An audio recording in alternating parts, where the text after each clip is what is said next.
Well, black people are Native Americans. We've had, a lot of proof that, you know, some of us started here in this land.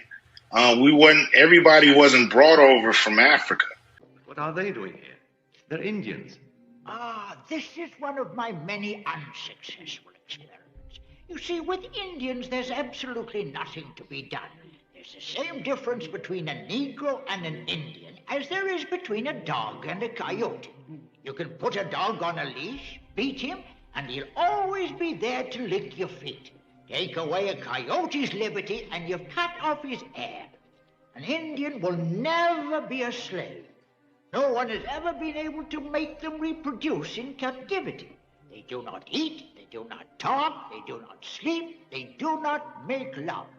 There are several things that are significant about it. Of course, one of them is the way that colonialism tries to develop all kinds of elaborate classification terms for different kinds of people, but that's another subject. The most significant thing here is to reveal the much greater amounts of Native American ancestry that are present within the African American population than most people realize, because they might have been misled by the use of terms like mulatto and also people of color. After the African, LeVar Burton, had been told that his name was to be Toby, and he refused it, and he was beaten to make him say his name was Toby. That was the dramatization. How much of that actually was recounted to you? I mean, was there a lot of interweaving? A lot of it, I thought maybe you were going to ask, and maybe you are in another way, is how much of the book is fact and how much is fiction. Well, a whole lot of it's fiction. Well, a whole lot of it's fiction. Well, a whole lot of it's fiction. Now, this is just a tiny bit of information now. But they take it as huge. Right, because it's cracking open the door. There's a place in Africa you could say that I'm from. A tribe? A tribe? I am thrilled. It puts a name, a place, a location, a people. Hank Greeley is concerned that the science isn't really there yet for you to be giving them the name of a tribe. I think for most companies, I would be concerned too. But what about your own company? We have he the didn't largest... exclude you. He included you. But we have the largest set of sequences from Africa. And so with that, we're able to provide some level of probability in terms of frequency. But he would say that even though you have the largest database, it's still small on the scope of things. As I said, I share those concerns. We don't oversell. I mean, we just say, look, we provide a service. If you're interested in exploring a tiny bit of your DNA and trace its ancestry, we can do that. When you say it's a tiny little amount, it's less than 0.1%. Less than 0.1%. Less than 0.1%. And that's pretty teeny. Yeah, but for people who know nothing about any of them, I think it's very important. You do not know a goddamn thing about Africa. I am from Detroit, Motown. So you can Watusi your monkey ass back to Africa if you want to.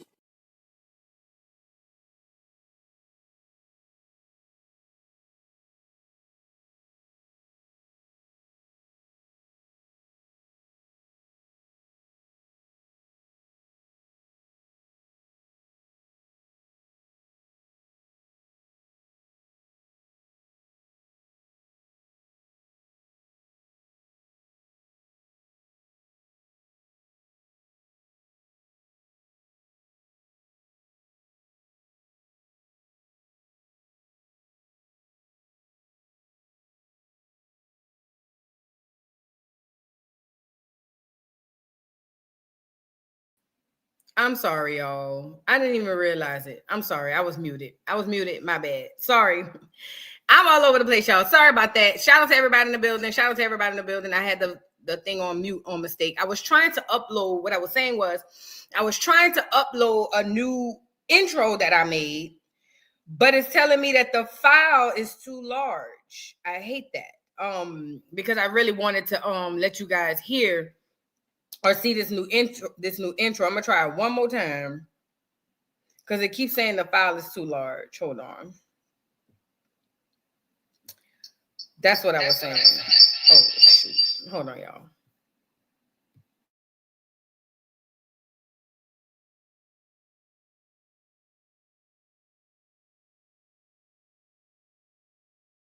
Yeah, it's acting funny, but no worries. We'll get it for next time. Shout out to everybody in the building. Y'all get in here, get the likes up on the video. I apologize about morning jokes this morning, y'all. I had a last minute training at work and I literally could not come. So I apologize to everybody in the building. But today we are discussing convict leasing, which was the second form of slavery. As soon as slavery was emancipated, after what's the man name, Abraham Lincoln and all of that, they instituted another form of slavery, and that slavery was used to build what we see now: railroads, buildings, a lot of engineering. Basically, they were capturing indigenous Black Americans for free labor. It reminds me of the part in Life. We talked about this before, but remember when they found out that Claude and Ray was actually innocent when they were in the woods, and Claude and Ray was about to pop the sheriff, and he was like, he was like, is this true? Are they innocent? He was like, what's it to you? At least the state of Mississippi got free labor out of them. That's what this was all about. So you could get 20 years in what was called jail back then, or prison back then, and it could be for stealing a pig or something like that. It could be something as random and as weird as that. Okay, so we're gonna get into that and how that's something that's not talked about. As you can see, even in 2024, Michael Jordan, a lot of other celebrities have invested in these prisons because it is a business. That's what it always has been. That's what it always will be. The people are numbers. That's why they put numbers on them, because you're a number. You're not a person. You're not a thing. The same thing goes with the military. I don't know if y'all know this. When you join the military, you are a number. Your name doesn't count. They don't see you as a person. The United States have been notorious with sending people on dummy missions in the military, as it makes sense, because all they're looking at is numbers. If y'all ever remember those little things back in the day, they used to call toy soldiers. Y'all remember that? My brother used to have, like, you could buy 100 of them in a bag for like $3-4 back in the day. You know what I'm saying? That is the way that the government sees you and I, and also the way they utilize us through military, prison, and things of that nature, okay? Because you get a number when you join the military. You get a number when you get a license. You get a number when you get a birth certificate. You get a number. Everything is a number because you are just that, a number, okay? So let's get into it. Y'all get the likes up on the video. Please get the likes up on the video. What else I wanted to say before? Oh, Jay Ellis, I do apologize. I tried to catch you this week, but you did answer the first question last week, and I do want to give you your gift card or your gift certificate or your gift, whatever. Please, if you are in here, please hit up Miss Parker so you can get your gift. I apologize. I went back after the live and I scrolled back up, and yes, you did have the answer the first time. Jay Ellis, I don't know if you're still on here, but if you are, I do want to give you a gift. All right. Who else? What else did I want to say? It was something else I wanted to say. Let me pin that message. Thank you, Meek. Y'all, what I wanted to say was this. I'm trying, bro. I can't get everybody. I can't get everything. Please give me grace. Please, please, please. Hold on. Keep up with your favorite. Who gotta get paid? Hold on. Go ahead, Voo, get paid. Get paid, young. Get paid. Let me pin you up here. But yeah, if you are a winner today, please hit up Miss Parker at this email. Like I said, I do this. This is my second year or third year. Second year, I can't remember where we're doing this. We'd like to give away to the kids. Shout out to everybody in the building. And hopefully we can learn something in the process, okay? Now, let me read these super chats. Hold on.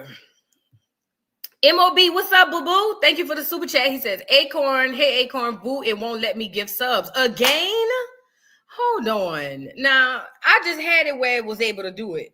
I literally you know what? YouTube does that to me, because I literally, when the last time you was on here saying that, I literally was on here like, no, like I was like, I can't find it to fix it. Then they sent me an email and it was like, oh, if you want to give subs, do it like this. Matter of fact, let me go to my email. That'll hold them. I literally just had it done, and here you go. Here you go. Let me see. I'm gonna go YouTube. gift. Let me see. Y'all get the likes up on the video. We about to get right into the show from YouTube. How about that? Girl, Jesus Christ. Y'all get the likes up on the video. I will be fixing that, y'all. Get the likes up on the video. I literally just had it. Like, I just had it. And then all of a sudden, this is ridiculous, bro. Membership. Let me look up membership. Am I in the right? No, I'm in the wrong email. That'll do it.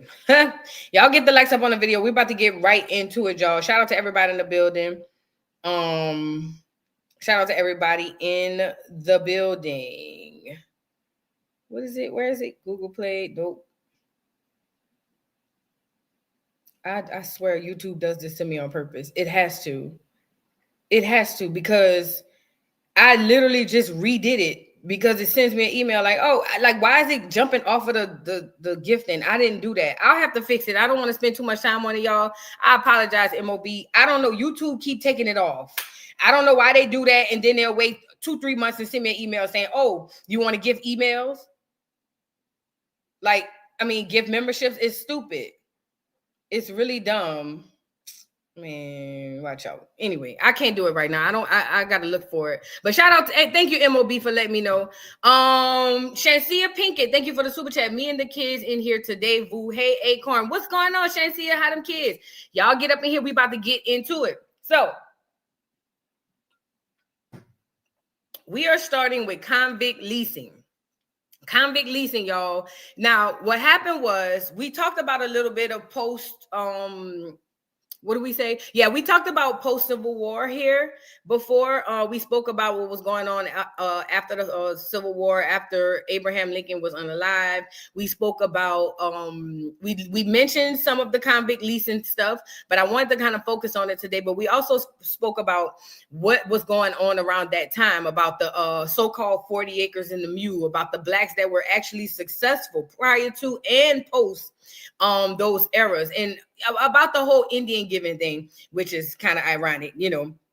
But we spoke about that, and I want to hone in on one of those things of the government using us, black, indigenous black Americans, as slaves, because all they did was take it from actual slavery on paper, where only the South benefited, and then they put it on prison or jail or whatever you want to call it, to make us do the same work for nothing. And at least under the jail system, you literally have to give them nothing. A lot of our peoples were indentured servants.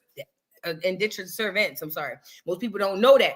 But under the jail system, you catch somebody stealing a stick of candy or bubble gum or something like that, you can give them 20 years of hard labor. Okay. That's why in the movie Life, think about the movie Life, there was no evidence. They got tried and sentenced in the same day. If you think about it, when Winston Hancock, I was just watching the movie recently, but old Winston Hancock beat Ray out of his money at the card game, and so he goes out to find him, can't find him, go back in, get Claude. They come outside. All of a sudden, somebody randomly pushes this dead body onto Claude. I'm sorry. Claude gets the blood on his shirt, and literally all they had to go off of was there was blood on the shirt and there's a body. The clear people didn't give a damn about that man being dead. As a matter of fact, it seemed to me that old Winston Hancock, it seems to me that he had some type of clout in the Mississippi streets, because when the sheriff dude was like, I thought I told you to leave town, he was like, I was gonna leave, but your wife, she just begged me to stay.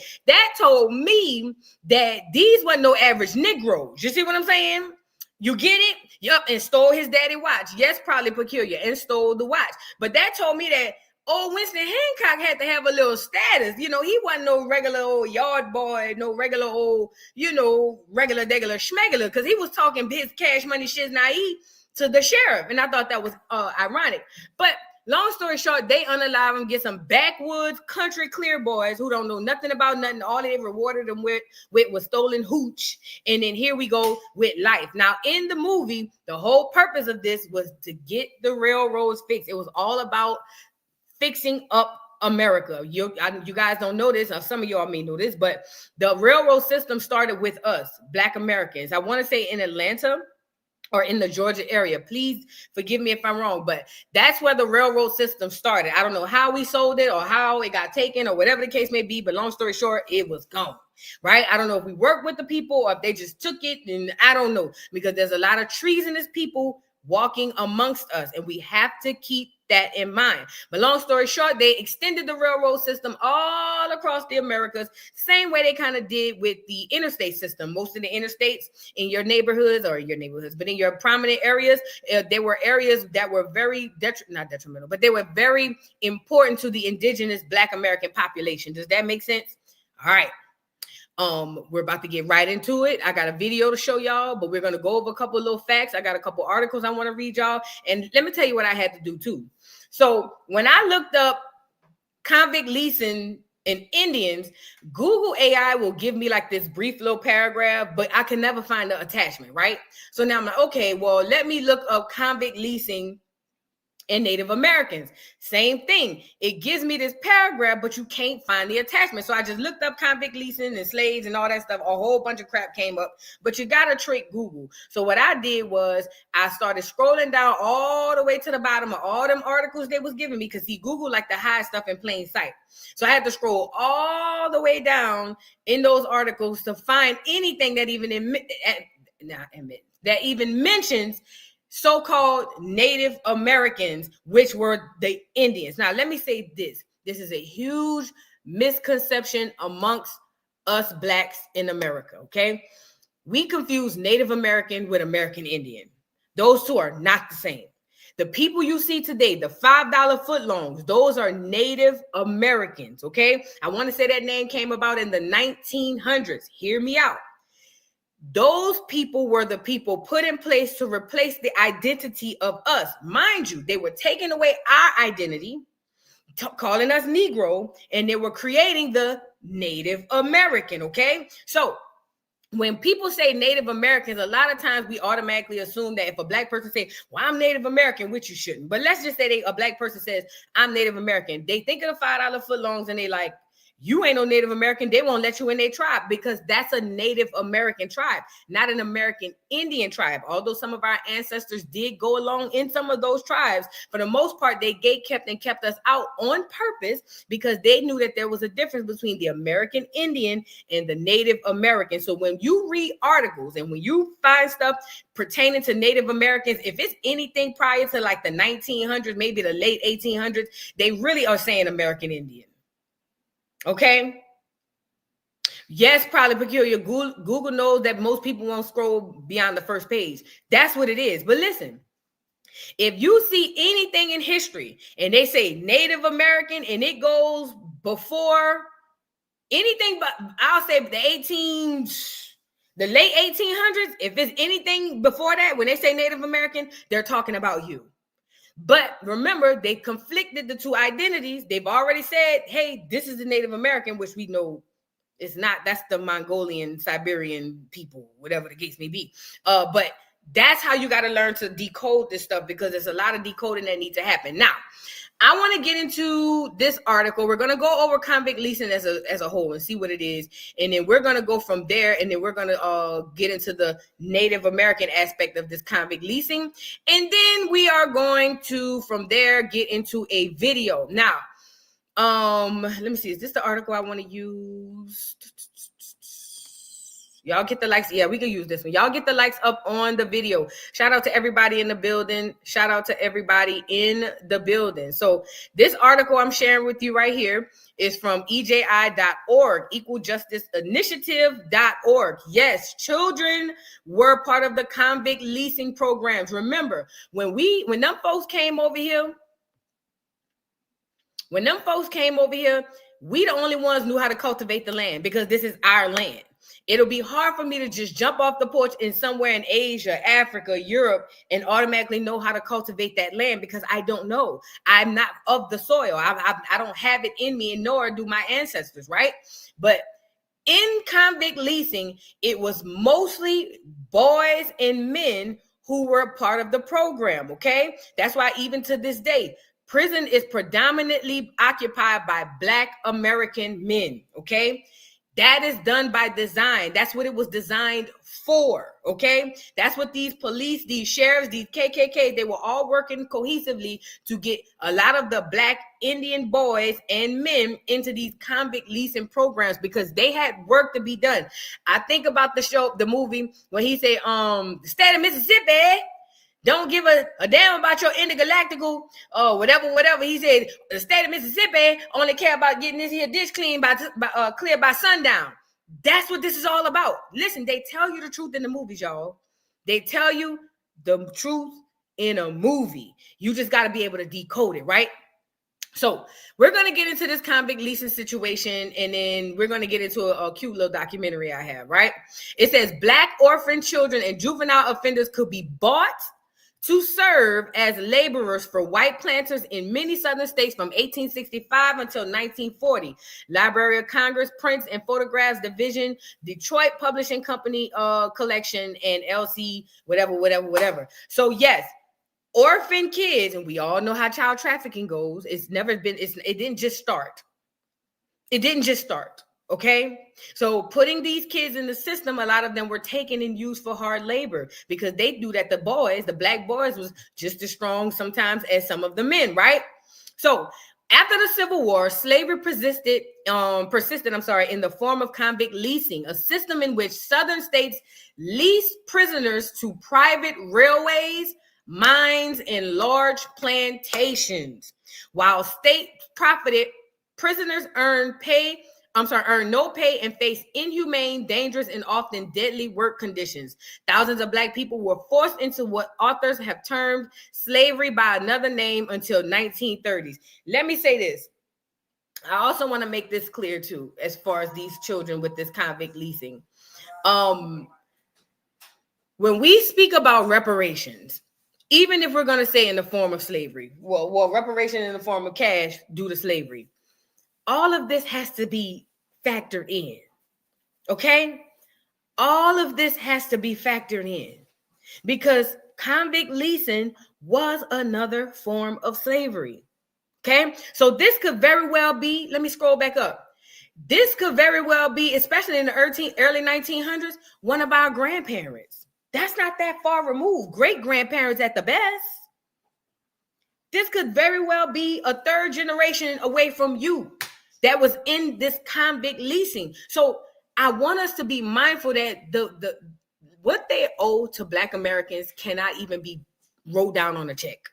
There's not a check big enough to pay back Black Americans for what we've been taken advantage of, from how we've been taken advantage of, and from what was taken and stolen from us.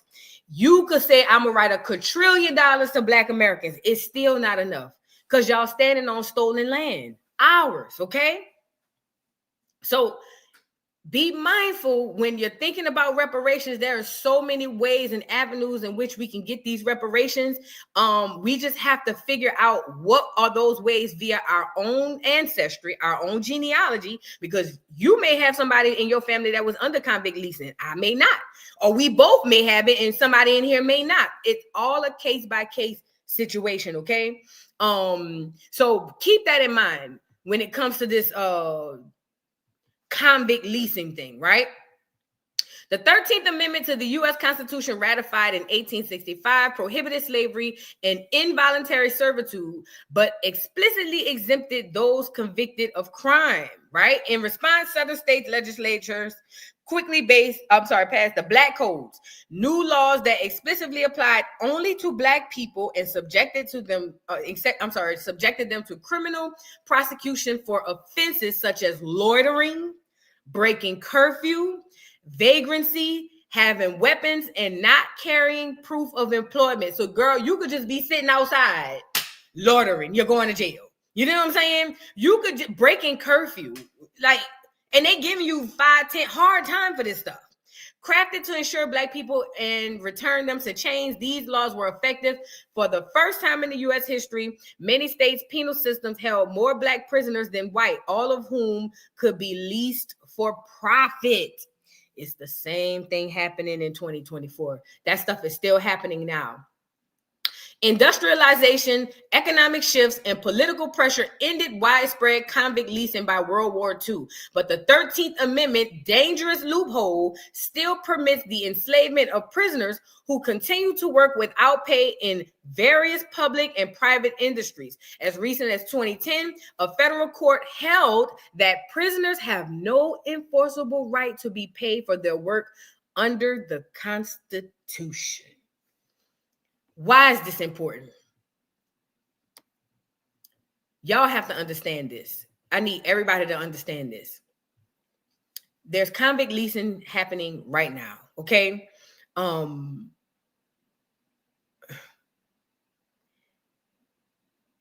There's convict leasing happening right now. If you got loved ones, family, friends in jail, just because they're not on a plantation or just because they're not out there breaking their back, the government is being paid for every single prisoner. And what they're going to do is make sure that that thing is a thing that's a stronghold, right? They don't ever want to let that freedom go, because then they would have to give people money for actually doing work, okay? They don't want that to happen. If they have a prisoner, they feel like, oh, well, you've lost all your legal obligations and your legal rights, so we don't have to pay you for work. But this is the gag. When they let the person out of jail or prison, if they're behind on child support, gotta pay that. If they owe restitution, gotta pay that. So it's kind of a conundrum that prisoners are put in, because you're there and they can't pay me, but I'm still responsible financially for a whole bunch of stuff, okay? This is very, very important. Y'all ever see the prisoners on the side of the road picking up trash?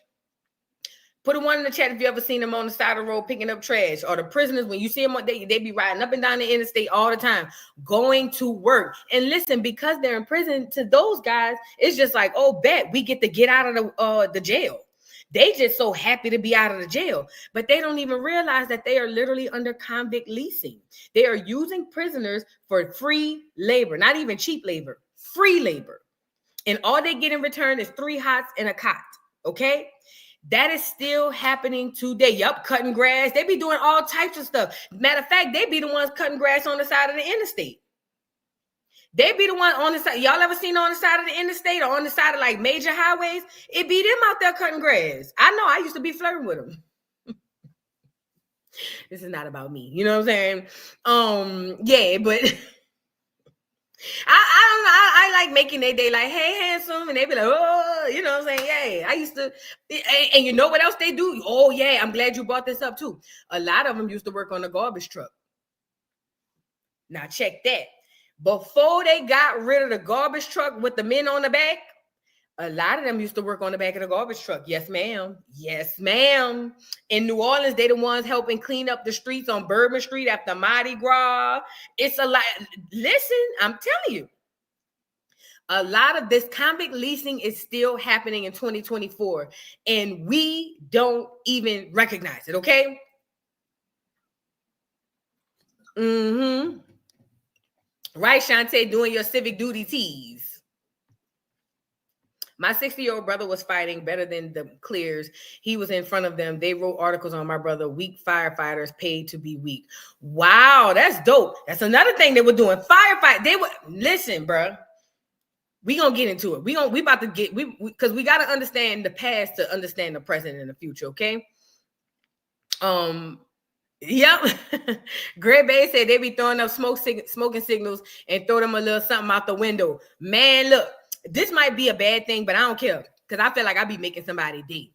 But if I pass by a bus, now this isn't about me. This is off the record, okay? And this is me doing my civic duty tease, so don't judge me, okay?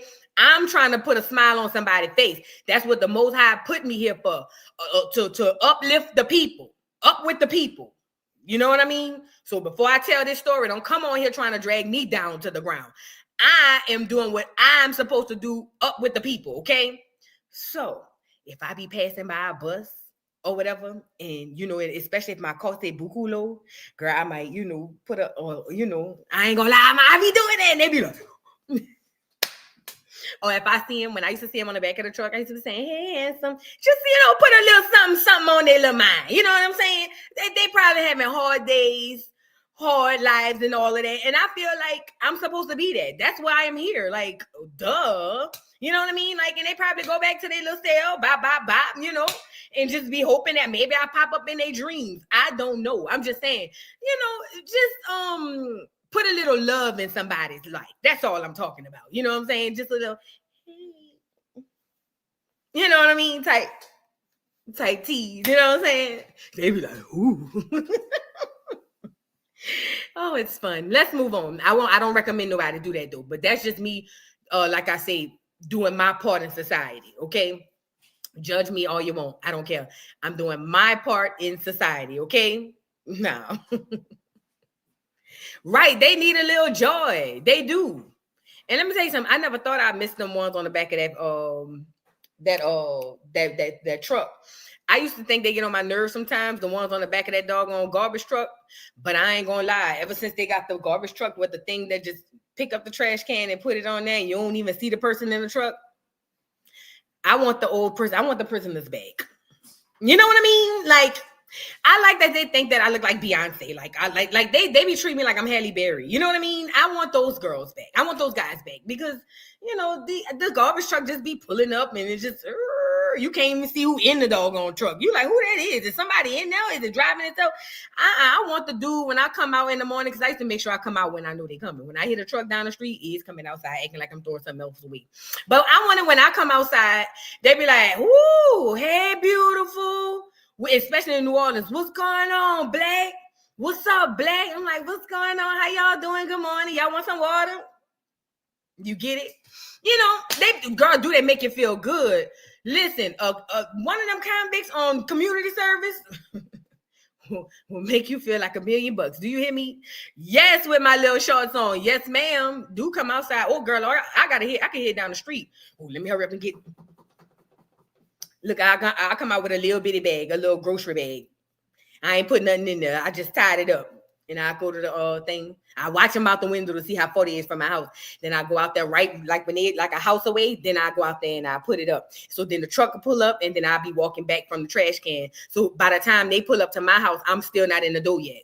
So they say, how you doing, beautiful? Hey, sexy. And I be like, hey, how y'all doing? We off on a tangent. I'm sorry, y'all. But, you know, it's just, if you can, add a little love to somebody's heart. You never know how you'll bless somebody just by putting a smile on their face. And that's how I come to terms with my civic duties, okay? Now, let's move on, okay? Now, so we got into that as far as, I want to go in here. We got into that as far as the overall what is going on with this convict leasing. Now, get this ad out of here. Let's get into what some of these convict leasing situations we're doing, right? So look, again, think about the movie Life. Think about the movie Life. They lived in camps. Remember, they had Camp 8. I think they were in Camp 8. They live in camps. They still have some of those camps in Texas and some other places too. But they lived in camps and their daily duties were to get up, work, go to bed. They give them a day, maybe sometimes to play baseball, whatever the case. But the whole point is free labor, okay? Free labor, okay? So now, boom. This one is Prison in the South, 1865 to 1940. See, they put 1940 on there as if this stuff ended, but it hasn't ended. It's still happening in 2024, okay? We just talked about that. But so this is by Vera.org. And it goes on to say the history of Mississippi State Penitentiary is a history of failed reforms. Its creation in 1901 was born of a statewide shame and frustration at the contemporary system of convict leasing. Under convict leasing, the inmates were essentially slaves again. They worked long hours for no pay, were poorly fed, and slept in tents at work sites doing dangerous jobs like dynamite tunnels for railroad companies and clearing malaria-filled swamps for construction. Convicts sometimes included children under age 10 who were whipped and beaten, underfed, and rarely given medical treatment. Parchment's Farm's first year of operation was in 1905. It was massive. It was a massive remote and modeled after a traditional Southern plantation. Parchment was originally comprised of 3 separate farms: a small farm, which was manned by white convicts, a smaller one farmed by women, mostly black, and huge sprawling plantation for the prison's black convicts. Let me also say this. Black women were a target for the convict leasing as well, because they need labor. So labor doesn't just always mean out doing railroad stuff. It could be sharecropping, it could be working in homes, anything. All of that fell under convict leasing. It says over 20,000 acres and 46 miles. It was extended to be self-sufficient and profitable for the state, and it was, okay? Parchment's farm stayed this way more or less than for the next 70 years. Cotton picking became mechanized, and the state instituted some small reforms, but the small vocational and educational programs excluded Black prisoners. A maximum security unit with a guard tower, fences, and gates housed individual cells, a gas chamber for executions, and a solitary confinement wing. Otherwise, Parchment remained frozen in time, a segregated, harsh prison form, okay? So it says the year 1865 should be as notable to criminologists as the year 1970. While it marked the end of the Civil War and the passage of the 13th Amendment, it also triggered the nation's first prison boom when the number of Black Americans arrested and incarcerated surged. This was the result of state government reacting to 2 powerful sources, social sources. First, public anxiety and fear about crime stemming from newly freed Black Americans. Pause.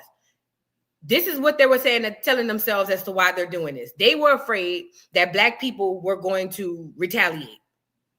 So they were imprisoning a lot of our people. This is what they're saying. Well, we're afraid that they're going to retaliate, so let's just imprison as many of them as they can. Okay, so that's what that sentence means when they say the fear. Where is it at? Stemming from newly. Wait, where is it at? Oh yeah. The result of the state government reacted to 2 powerful social sources. First, public anxiety and fear about crime stemming from newly freed Black Americans. And second, economy depression resulting from the war and the loss of free supply of labor, okay? State and local leaders in the South used the criminal justice system to both pacify the public's fear and bolster the depressed economy. Who was the depressed economy? Who were they trying to listen? This is another way you see that Black Americans were not as poor as they made us seem about to be, because there was an depressed economy during the Great Depression and all that stuff, but it wasn't us. This is why they were locking us up, to get those clear people back on their feet, okay?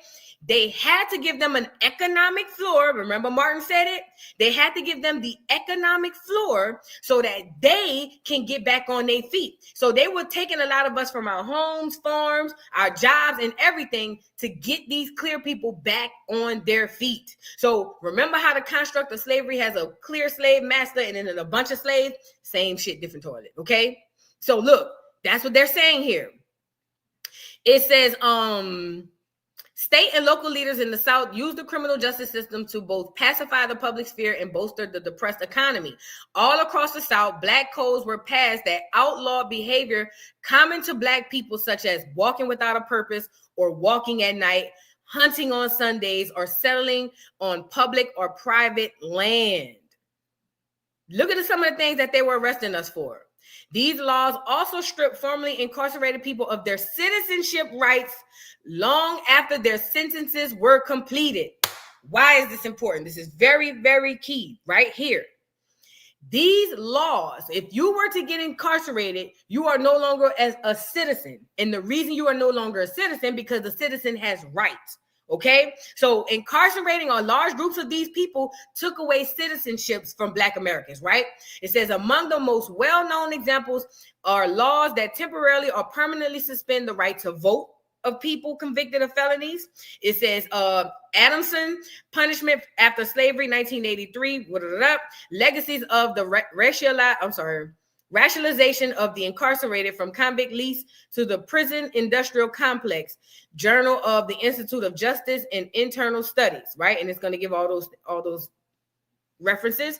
It says Southern law enforcement Southern law enforcement authorities targeted Black people and aggressively enforced these laws and funneled greater numbers of them into the state punishment system. By the 1870s, almost all of the people under criminal custody of the Southern states, a full 95%, were Black. Most of the Black people in those times, well, most of the South was comprised of mostly Black Americans, okay? So it would make sense that 95% of the rate or the people who were arrested and imprisoned were Black. But it wasn't just simply because of the ratio of the people. It was because it was a deliberate target, right? State penal authorities deployed these imprisoned people to help rebuild the South. They rented out convicted people to private companies through a system of convict leasing and put incarcerated individuals to work on, for example, prison farms to produce agricultural products. It says, in the Reconstruction South, these were fiscally attractive strategies given to the destruction of Southern prisons during the Civil War and the economic depression that followed it.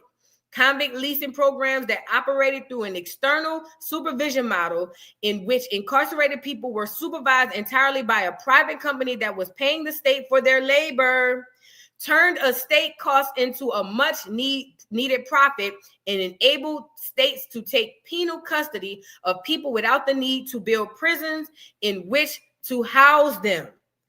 Although economic and political and industrial changes in the United States contributed to the end of a private convict leasing in practices by 1928 cap, other forms of slavery like labor practices emerged.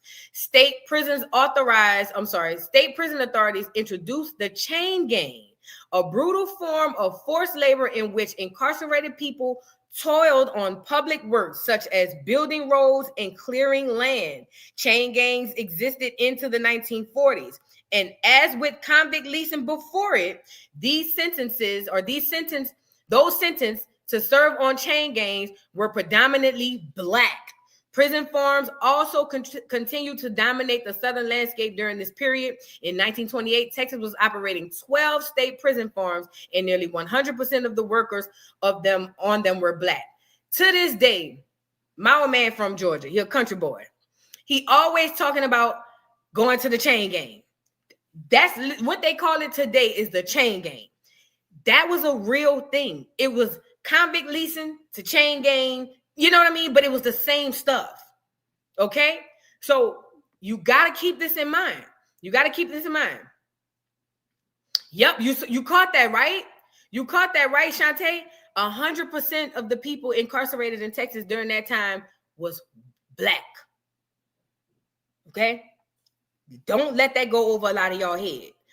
100% of the people incarcerated on those 12 farms were Black.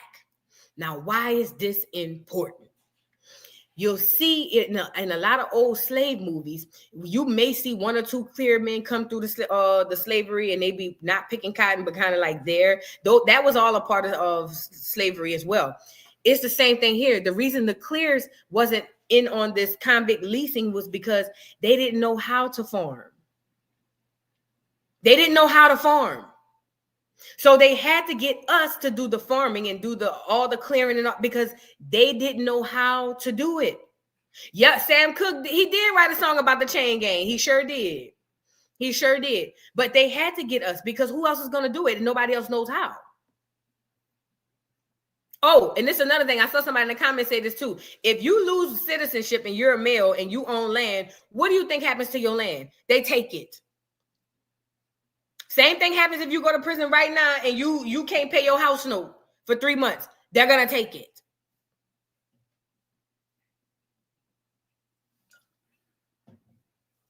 Don't ever forget that. A lot of those people lost land through these prison systems as well. All right, it says the loophole contained within the 13th Amendment, which abolished slavery and indentured servitude, except as punishment for a crime, paved the way for Southern states to use convict leasings, prison farms, and chain gangs as legal means to continue white control over Black people and to secure their labor at no or little cost. So, 13th Amendment says, okay, Black people, that's slaves, y'all are free. And then they come right back and say, oh, except the people who get punished for a crime. Y'all not free. We just gonna label it something else, and y'all gonna continue to be slaves. That's literally what happened. Very few white men and women were ever sent to work under these arrangements. By assigning black people to work in the fields and on government works, the state-sanctioned punishment of black people was visible to the public, while white punishment was obscured behind prison walls. By many accounts, conditions under the convict leasing system were harsher than they had been under slavery, as these private companies no longer had an ownership interest in the longevity of their laborers, who could be easily replaced at low cost by the state. What does that mean? So when we were in slavery, when black people were in slavery, I know we see the movies where the slave master just unalive the people or chop off the foot or whip them and all that stuff. As an owner, if you need labor out of something, out of a person, or let's use an animal. Let's say I have a goat. Let's say I have a goat. Goats eat grass, right? And I need this goat to make sure my grass on my farm stays at minimal level, right? I got a herd of goats. I'm not going to break my goat's leg because I'm mad, because I need my goat to continue to eat the grass on my farm. It's the same thing that they did when it comes to slaves, right? During slavery. Yes, things like that happen.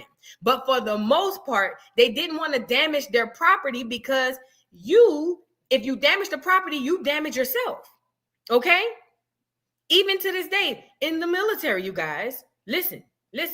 In the military, you guys, if a military person hurts themselves and it's in their control, they can be punished under damage to government property. Did y'all know that? So like, say I'm in the army. Say I'm in the army and I'm clear. I'm about to give you the tea. Say I'm in the army and I'm clear. And they give me an order that, hey, summer vacation coming up. If you go and grill out, make sure you follow all safety precautions. Or, you in the military, if you go into a beach and you clear, you must wear sunscreen. Let's say the weekend come by, I go out and I grill, and the grill catch a fire and I burn my hand. The military can charge me, not like charging like as far as like jail, but the military can charge me with damage to government property. If I go out and I burn my skin up to where I can't work, damage to government property. Okay. Listen, this is why I'm saying it's not just the prison system where you're a number. We're all numbers. Let's start that first. But yes, your body doesn't even belong to you when you join these organizations or when you go to prison. And that's what they were doing under the prison system. It's the same thing. That's why you can be institutionalized from the military, and you can be institutionalized from where? The prison. Both people, I did a study on this in college. A person who spends 20 years in prison, a person who spent 20 years in the military is just as institutionalized as a person who spends 20 years in prison. Did you know that? So for instance, when you go off to prison, typically you go off at a young age. Most people that go off to prison don't go off in their 40s and 50s or 30s at least, unless they're repeat offenders. But when you go off to prison into the military, it's typically in your younger age, 18, 19, 20, teens, you know what I'm saying, tight teens. If a man goes into the military and a man goes into prison at 18, at the end of the 20 years, when you release the prison cellmate and you release the military person, that military person is just as institutionalized as that prisoner. Okay? That's a real thing. 2024. Yes, this is a good one too. Atomic Indigo says, doesn't the military give soldiers experimental vaccines but charge individuals for damaged goods? Absolutely, because I can do what I want with my property. Before they mandated it to the public, the wax, if I'm not correct, they mandated it in the military. When people go through boot camp, they take a ton of shots. You can't say, I don't want to take that one. And there are flu requirements that they have to take annually. Yes, they give them, because if they want to see how it's going to work on participants that don't have a say-so, they go right there to the prison or to the military. Same stuff, right? So keep that in mind. Government property is what all of these people are. And that's the system that the government is operating under. It says, although incarcerated people subjected to this treatment sought redress from the courts, they found little relief. Time and again, the courts approve of this abusive use of convict labor, confirming the Virginia Supreme Court's declaration in 1871 that an incarcerated person was, in effect, a slave of the state. That's huge. That's huge. The first half of the 20th century saw an expansion of prison populations in the northern states, which coincide with shifting ideas about race and ethnicity, an influx of Black Americans to urban regions in the north, and increased competition over limited jobs in northern cities between newly arrived Black Americans and European immigrants. This reminds me of Robert Abbott Sinstack. He was the guy who was in charge of the Chicago Tribune. I did a video on this. There was a reason why a lot of Black Americans went up north. Listen, they lied and told through the Chicago Tribune and other places. They lied and told these people, oh, come up north, you guys. It's better. There's no racism. There's no slavery, da-da-da-da.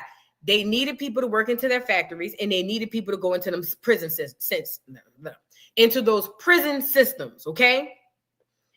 That's why this happened, okay? So a lot of our ancestors who went up to Chicago, to New York, to Detroit, to Philly, all these heavily Black urban populated places, that was done by design. That was done by design. They needed people in the prison system so that they can get the free labor. And even to this day, we are disproportionately arrested than the others, okay? So keep that in mind. It says, as a backdrop to these changing demographics, public anxiety about crime flourished. Now, people getting scared. Now, they want the Negroes up here, but now the citizens that are already there, the clears mostly, are afraid, right?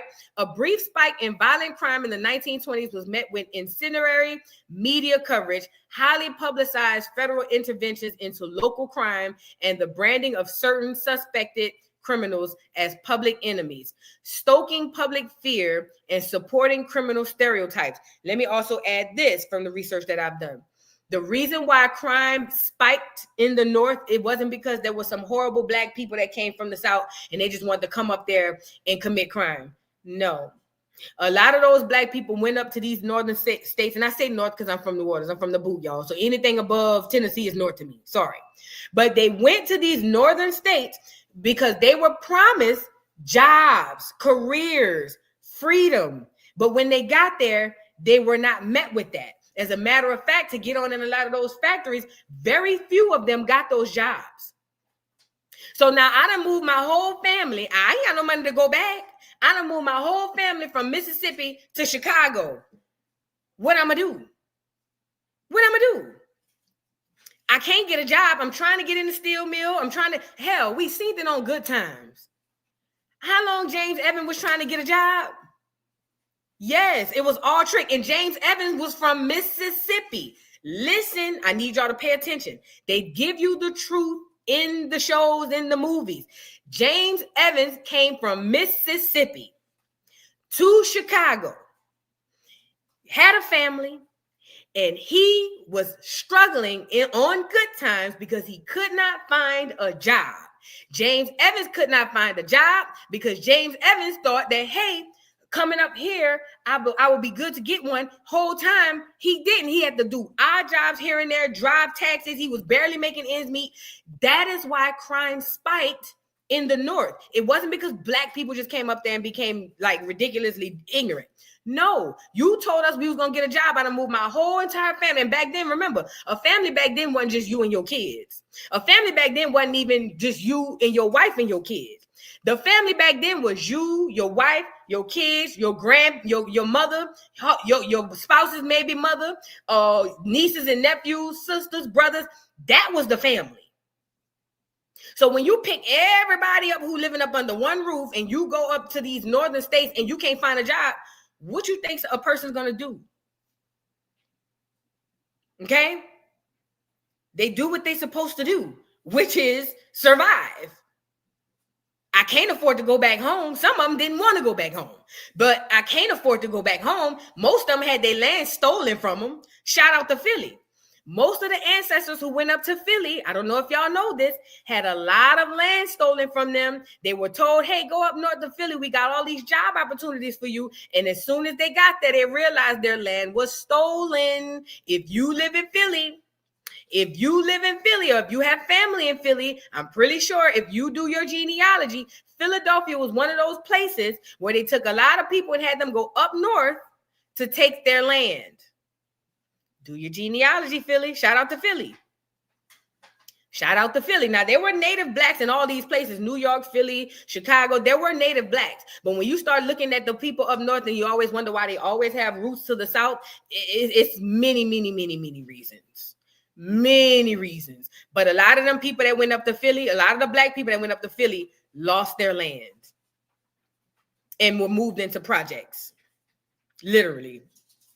They lost their land and they were given small apartment homes such as projects. So if you're from Philly or you got family in Philly, I'm pretty sure whoever went up there first lost a lot of land. Okay? Keep that in mind. So I know that they try to say, oh, crime spike because black people no, they put us in situations to do such certain things like that. Listen, it said the growing fear of crime, often directed at Black Americans, intensified policing practices across the country and inspired the passage of a spate of mandatory sentencing policies, both of which contributed to a surge of incarceration. Between 1926 and 1940, state prison populations across the country increased by 67%. By 1910 and 1970, it says, between 1910 and 1970, over 6 million Black Americans migrated from the South to northern urban centers. Known as the Great Migration, remember we talked about this, that's Lake Lanier, Oscarville, that's all of those times. Now, between 1910 and 1970, here's your Great Migration. Remember, we talked about this on the channel. There are multiple reasons why these migrations are happening. Some people are leaving. Some people are being kicked off their land. Some people are ran out by the KKK. It's a whole lot of reasons why this Great Migration is happening between 1910 and 1970, okay? Now, it says, where was I? Okay. Known as the Great Migration, this movement of people dramatically transformed the makeup of both the South and North. In 1910, 90% of Black Americans lived in the South. But by 1970, that number had dropped to 53%. While this is happening, Ellis Island is happening too. All the clears that they letting off the boat in New York. So while they moving Black people up north, they got the clears coming down south. Martin said it. They gave them land grant colleges, right? And gave them tools to mechanize their farms. Not only that, remember he said all of this is happening. When Martin said this, it was out of frustration. It was literally out of frustration because Martin felt like, listen, y'all done did us dirty. Y'all done did a number on us. And y'all want to tell us to pick ourselves up by the bootstraps? So they pushing Black people out to the north, because remember the South was predominantly Black, and they putting a lot of clear people from Ellis Island and from up north to the South. There's another misconception going around that Southern twang come from them clears, the Irish and all. That's a lie, but that's a whole nother story. Okay, now back to what I was saying. These migrants, typically more financially stable Black Americans, were fleeing racial terror and economic exclusion. This influx of people overlapped with the waves of immigrants from Southern and Eastern Europe who continued to disembark and settle across the country throughout the first half of the 20th century. During this time, the dominant white class, which they were not, but let's go with that. The dominant white class connected criminality to three distinct groups: lower class whites, immigrants, and Black Americans. However, while white and immigrant criminality was believed by social reformers to arise from social conditions that could be ameliorated through civic institutions such as schools and prisons, Black criminality was given a different explanation. Widely popular, but since discredited, theories of racial inferiority that were supported by newly developed scientific categorization schemes took hold. Combined with the popular portrayal of Black men as menacing criminals, as represented in the film The Birth of the Nation, released in 1915, a sharper distinction between white and Black Americans emerged, which also contributed to a compression of European ethnic identities, for instance, Irish, Italian, Polish, into a larger white or Caucasian ethnic category. Okay, so now this is what's going on. They got Black people going up north, they got clear people coming down south, right? So now while this is happening, they need what? Hollyweird. Hollyweirds got to come in, because not only do we have to say that these people are criminals, we got to make the clears believe that they're criminals. Oh, and by the way, we're going to take away the fact that you might be Irish or Italian or whatever. You just white now. You just white.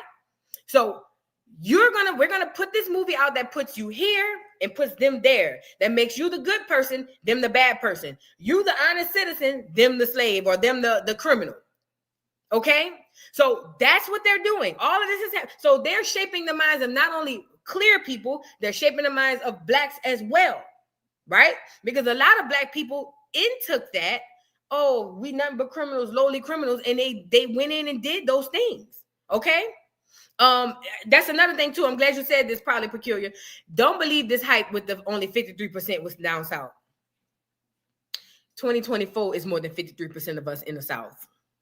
Let's talk about it. When you see the clears in numbers, they're typically in rural areas, and they numbers be like population 2,000, population 2,500 type T's. Okay. We have never been the minority, especially in the South. And we aren't the minority right now, okay? Especially in the South. When you see clear towns, it be small towns. It don't be no big towns. Hell, most of the time, they be having more in the urban areas than the two clear towns put together. It be a bunch of clear people scattered out on acres and acres of land. That's what that be, okay? Never let them tell you are the minority, because we're not, okay? Now, so watch the numbers. All right, it says, so now they show the birth of a nation, because they need to shape the minds of everybody in the South to say, hey, clear people, y'all are the good people, and the Negroes are the bad people. This had a negative effect on everybody. So as you can see, here you go, National Guard, all these people. Mind you, National Guard was put in place for being police as well, too. But National Guard going against the people of the time, it was a whole lot. Look, these shifting beliefs regarding race and crime has serious implications for Black Americans. In the first half of the 20th century, racial disparities in prison populations roughly doubled in the northern states most affected by the Great Migration. So basically, most of the Blacks who went up to the north, Philly, New York, Detroit, Chicago, St. Louis is more of an indigenous population, but let's just go with it, because everything up there is north to me. But all those heavily Black populated areas had a boom in the prison system. Why? Because that's what this is all about. That's what this is all about. Now, I want to go into the indigenous portion of this situation, and then we're going to get into this video I got for y'all. Y'all get the likes up on the video. Now, remember, please be mindful of how they try to play a trick on words. They'll say stuff like, oh, Native American, but they don't mean a Native American, okay? They mean you. Never forget that. They mean you. They even do use depictions that are false. Let me show y'all this. These are the depictions that they're going to show you, right? Now, this is written by a clear Latina. Or Latino, Andre, so that's a man, a clear Latino. So of course the depictions are going to have the people looking like this, because they have to resemble the $5 footlong. Now this article, we're not going to read it all, because they're going to go through the history of slavery in America through the Mayans and the Aztecs. I do want to show you that photo, because it looks nothing like this. As a matter of fact, it looked like a third grader drew this. Okay? But this is from the Native American perspective, okay? Mind you, they don't have no history for real. They don't have no history for real. Let's be clear about that, okay? Now, so here they're gonna. I'm not gonna go through it. It says the Western Hemisphere, the very mention of slavery brings to mind images of Africans transported across the Atlantic, sugar plantations in the Caribbean, and or the American Civil War. It says African slavery was a thing, but they're gonna go into how the native people, which are not these people. Not those people, but they're going to portray them as that. The native people were already doing this prior to the clear people getting over here, right? It says all European empires took part in this human traffic. The English, the French, the Dutch, and the Portuguese. But Spain came to control the richest, most densely populated regions of the Americas at the time that it lacked African colonies, okay? And thus access to African people. It emerges as the greatest enslaver of indigenous Americans to extract the hemisphere's wealth. Spain made use of those most abundant laborers at its disposal. To my Black Caribbeans, y'all in more particular, us too, because we all indigenous. To my Black Caribbeans, to my Black Caribbeans, to my Black Caribbeans, there's a reason why y'all don't get the blight of, well, what part of Africa your people came from? There's a reason why you get to say I'm Jamaican or I'm Haitian and nobody questions it, right? Because it's even widely accepted subconsciously that those were the indigenous people of that land, right? Remember, we already found out, according to what they say, the Atlantic, what does you call it? The transatlantic slave trade, they say only 300 and something thousand came to North America. They say the bulk of them went to South America and the Caribbean. Millions. Cap. When they say enslaved indigenous Americans, they're talking about you. But I want to scroll down and show you this, right? And that's why a lot of those people in that's why there's a lot of Spanish-speaking colonies like Mexico, like Puerto Rico, all of that. Spain took over all of that, and some of America too. All right, it says, ironically, beginning in Columbian times, the Spanish crown prohibited indigenous slavery except in a few circumstances. In 1542, it banned the practice entirely. So from here on, no Indian can be made into a slave under any circumstances, including wars, because that's how we all went into it, rebellion, or when ransomed from other Indians. Unlike African slavery, they trying to confuse you. Look. Unlike African slavery, which remained legal and sanctioned by empires around the world for centuries, the enslavement of Native Americans was against the law. Yet this categorical prohibition did not prevent Spanish colonists from taking enslaved indigenous people all over the hemisphere and even importing them from the Philippines, right? Now I'm going to scroll down. It says it predated the arrival of Europeans in Americas as far back as pre-contact monuments, codices, and archaeological evidence, as well as the earliest European accounts. We learn about indigenous Americans enslaving one another. Now they're going to go into the Mayan and the Aztecs. Here are what those people looked like. Now, the Mayan and the Aztecs were located in what we now know as Mexico for the most part, right? That's where those empires were located. If you ever seen the movie, we talked about it on this channel. What's the name of that movie? Where the man he had to hide his wife and his child in a cave while they took him off into slavery, and when they got to a certain part of the area, they were chopping off heads. You know what I'm saying? They were chopping off heads and they were sacrificing them to the sun gods. But then when they had the eclipse, girl, what is the name of this? Apocalypto. Apocalypto was a movie after the Mayans and the Aztecs, okay? So yes, they were enslaving each other. Remind you, yes, we were all on one landmass, but we had beef, just like we got beef now. We got beef now. We had beef with other people. We didn't mess with that tribe over there, and that tribe didn't mess with us. So it's up whenever we see them. That's who we are. And they use that to play against us, right? I'm talking about the clears, right? Mind you, also, let me say this. Early Europeans were black. Early Europeans were black. Early Europeans were black. In the 1500s, most of those Europeans were black. Indigenous populations were trading with Europeans, Moors. You ever heard of the Moors? You said it right when I said it, Moors. Early Europeans were black. Early Europeans were black. Early Europeans were black. Now, the term Moor is tricky because Moor could be used to describe the color of a person. So if you were black, they called you Moorish, or it was a people. A lot of the Moors were the people who were able to get the colonizers over here to come and take advantage of the Americas, okay? So Moors can be tricky. Moors can be described. Somebody could look at one of us and call us Moors by just our skin color. That doesn't mean we're actual Moors. But then there were a people of Moors. So it's very tricky when you talk about the Moors, but neither here nor there. They use that to their advantage when they talk about history, because they'll say, oh yeah, there were the Moors in Spain. Are you talking about the people, like the small group, or are you talking about the population? It was alleged Christopher Columbus was black. It was alleged Beethoven, black. All these people that they paint as clear, black. Black, black, black, black, black, black, black, black. Okay?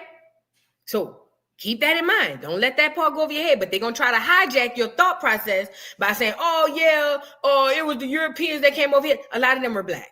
Okay? Now, we don't need to go into the slavery part because I just wanted to show y'all that. But look at how they went from this depiction, early depiction. It says Bonaparte mural room 2. This is in Mexico, 791 CE. That's the date of this. Maya lord standing over defeated and enslaved enemies. Now this is 791 CE. This is what the photo looked like, 791 CE. Now, if you scroll down here, this one is saying 1531. And look what the people look like. Watch the hijack, bro. Look, let me give you the footnote to this photo. It says Codex Justicio, whatever, 1531, drawing number 7. 8 men and 12 women are given as tributes along with feathers and other goods. Notice the collaras, wooden shackles around their necks. Mind you, 1531, America was predominantly indigenous. And if America was predominantly indigenous, then that would mean that those people in 1531 did not look like that. When Columbus sailed the ocean blue in 1492, he failed. And he only made it to what it was, Dominican and Haiti. He failed. Them folks didn't start really coming over here to like the 1500s for real. So watch the hijack. But they got to make them people look. Or was it the Bahamas? Thank you, Armand. It was the West Indies. I know that. Look, they got to make them people look like this, because when they show you the $5 foot loan, it has to fit the narrative. That's why this happens like this, okay? Now,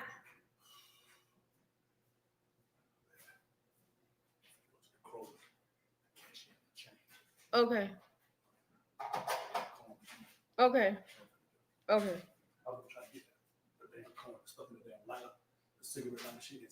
Ooh. You use that knife? You lucky you ain't mess it up. I know because the bitch went to shoot fire. I'm about to say, electrocute your ass. Hey, your ass get electrocuted. I'm in here on Educational Friday. You might have to lay there for a little minute. I wouldn't even knew. I'm just saying, I wouldn't have knew. You want to stick knives and stuff? Shit. I'm just saying. Yeah, bring back that money. All right. Where was I? I'm sorry, y'all. He talking about a quarter got stuck in his little he said a quarter got stuck into the into his cigarette lighter, and he went and got a lighter, a knife to get it out. I said, your ass we got electrocuted. How I was gonna know if I'm over here at Educational Friday? You know what I'm saying? Like, ridiculous. You don't stick no knife down there. I could have told him that. You know, Up with the people. All right, I want to scroll down to this because they're going through this in justification of slavery, but they're taking our story and using it as theirs. That's what they're doing. Them people didn't look like this. They're taking our story and using it as theirs. But I want to go to okay, I think it's right about here. All right, look, Pete, watch how they play us. Watch how they play us. Look. Watch how they play us. This is what they're going to try to tell us. Now, we know for a fact that the South was predominantly black, right? Watch what these people say. Native slavery engulfed the entire North American continent.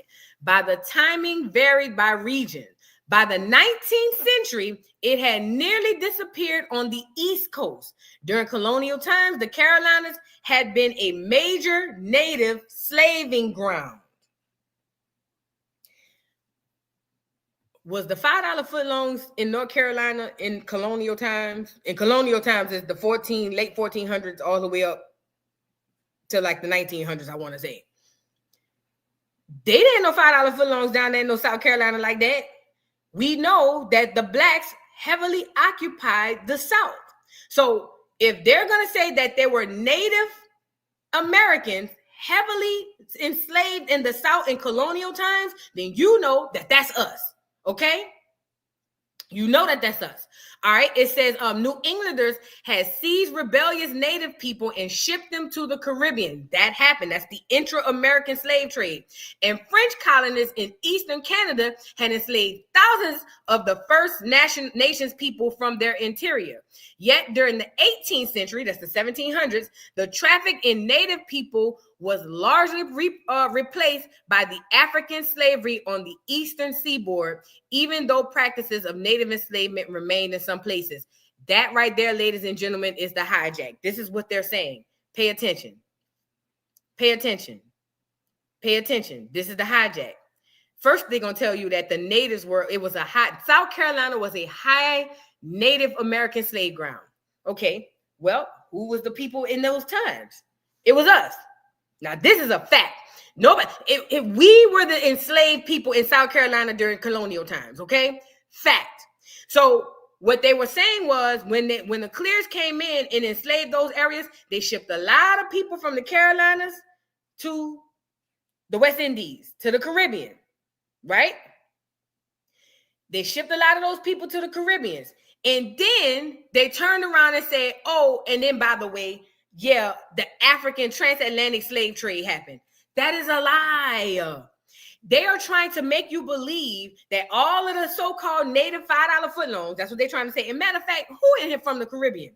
Who got Caribbean roots? Y'all got a lot of $5 footlongs out there? Now, I heard they got some. But from when I go to the Caribbean, and I done been to a few places in the Caribbean, I ain't hardly seen no $5 footlongs. I see Asians, Indians, the new Indians, not us Indians. I see Asians, Indians, and Negroes. It's a lot of Asians, a lot of Negroes. You know what I mean? Oh, I ain't never seen no $5 footlongs. Now they might. I'm not saying they're not there, but so they're trying to say they sent all the $5 footlongs from South Carolina to the Caribbean. Well, where they at? Where they at? The intra-American slave trade happened, and the $5 footlongs were not a part of that. Okay. Now let me go on here. It says where was I? Oh, okay. And French colonists in Eastern Canada had enslaved thousands of First Nation people from their interior. We read that. Yet during the 18th century, the traffic in native people was largely replaced by African slavery on the eastern seaboard, even though practices of native enslavement remained in some places. The people is lying to y'all, but this is a Native American article, okay? This is a Native American article.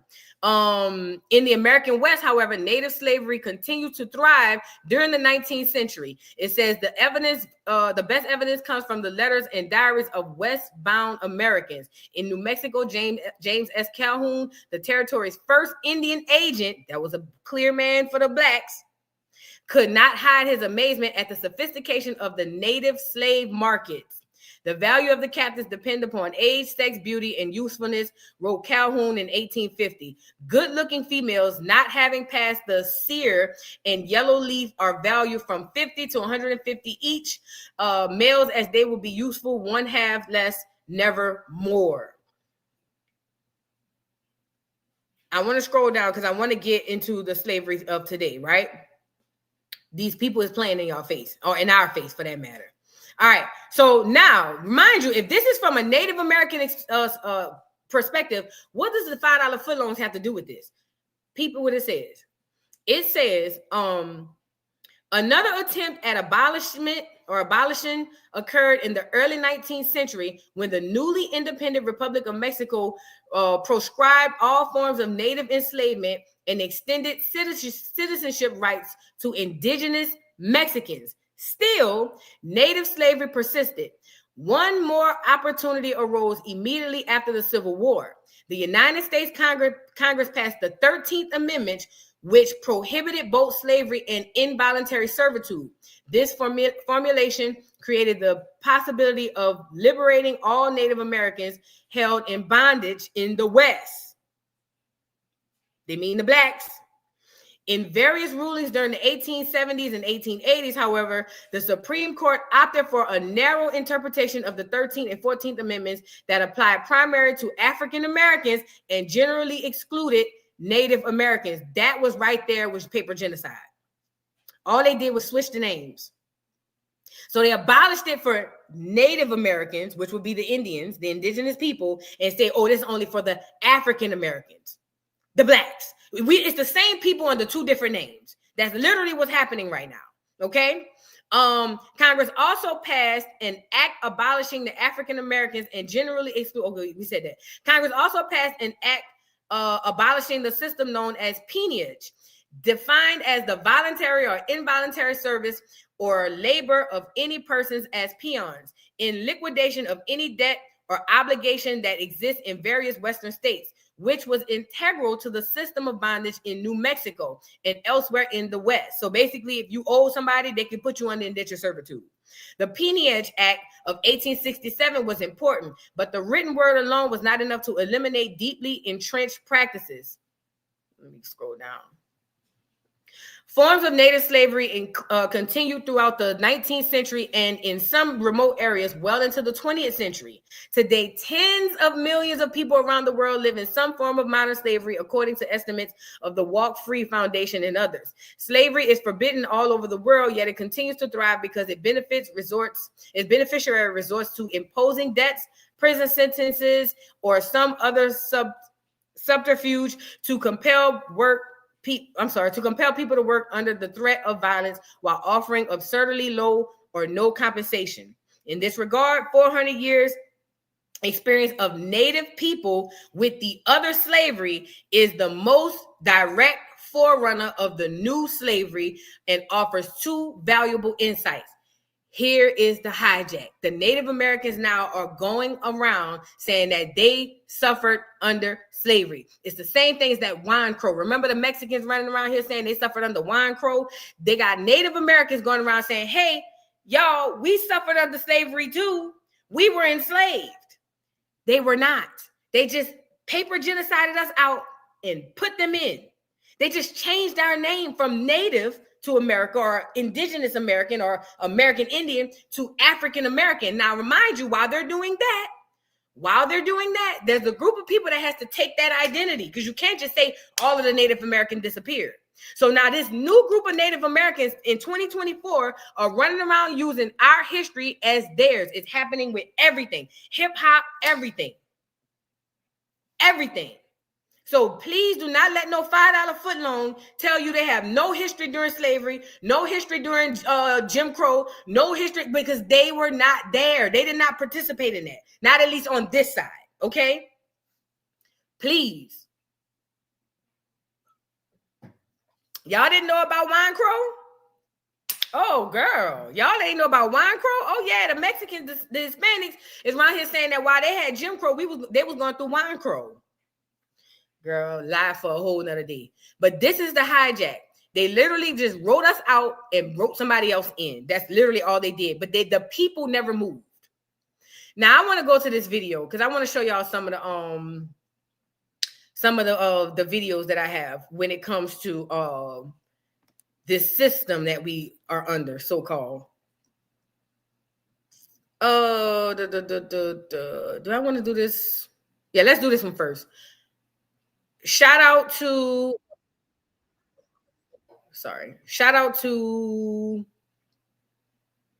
I'm gonna get the channel. Sorry. Shout out to Black. What is it? Black Journals. I've used one of his videos before. All right, let's get into this. It's a 15-minute video. Signaling the end of slavery and granting freedom to millions of enslaved Black individuals. However, the journey towards emancipation and equality was fraught with immense challenges. For centuries, Black people endured unspeakable atrocities under the institution of slavery, ranging from... Oh, can I say this too? This is another huge misconception. Shout out to everybody in the building. Y'all get the likes up on the video. Let me say this too. To my people in New York. When it comes to Puerto Ricans and stuff like that, because somebody mentioned Fat Joe, I just want to bring this out here. When it comes to Puerto Ricans and even Mexicans or whoever, we like to think that because Puerto Ricans were Black, that those Puerto Ricans that we see today are Black people. Cardi B, none of those people are Black. Yes, there were indigenous Blacks in all of the Caribbean, all of the lands. But the people you see here today with the pale skin are not those people. Please don't let, I know we've been taught, because I was watching the old Lord Jamar video, and he was like, well, you got to understand the Puerto Ricans, they like Black like us. This was like a 3-year-old video. They like Black like us. No. That's that conquistador. That's that conquistador you sent to. They have taken the identity of the original Black people of Puerto Rico. They literally stole their history and their identity, okay? That's not the Puerto Ricans you thinking of family. No. The ones you thinking of, you've never even seen them. You see onesie twosies, but for the most part, the ones you thinking of, the Black Mexican, the Black Puerto Rican, the Black, well, you see a lot of the Dominicans, but you know what I mean? Those, you haven't even seen them. They hiding somewhere. They done hid them off somewhere and stole their identity and their history. I wanted to say that because I don't want us to think that that those Puerto Ricans that we see who stole the identity of the indigenous people are the Black people that you're thinking of. That's not them. That's that Spaniard.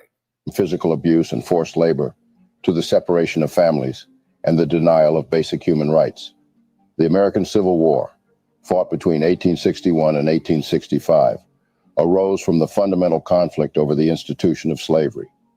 The Southern states, heavily reliant on the labor-intensive plantation system, sought to preserve their economic and social order built on the backs of enslaved people. In contrast, the Northern states, driven by abolitionist movements and a growing sentiment against slavery, fought for its abolition and the principles of equality and justice. As the war raged on, the death toll steadily rose. Thousands of Black soldiers, motivated by the hope. Save time and money booking your all-inclusive vacation with a budget beach finder. Hope of securing their freedom, enlisted in the Union Army, fighting alongside their white counterparts. In a courageous move, President Abraham Lincoln issued the Emancipation Proclamation in 1862, declaring that all enslaved people in Confederate territories were to be set free. This bold step aimed to weaken the Confederacy's foundation by depriving it of its labor force. However, Lincoln's commitment to justice would cost him his life. On April 14, 1865, he was assassinated, leaving the nation in mourning and the fate of Black Americans uncertain. The Emancipation Proclamation, combined with the subsequent ratification of the 13th Amendment in 1865, officially abolished slavery throughout the United States. It marked a monumental shift in the nation's trajectory, symbolizing hope and freedom for millions of Black people who had endured the horrors of slavery. Yet the promise of liberation was met with fierce resistance.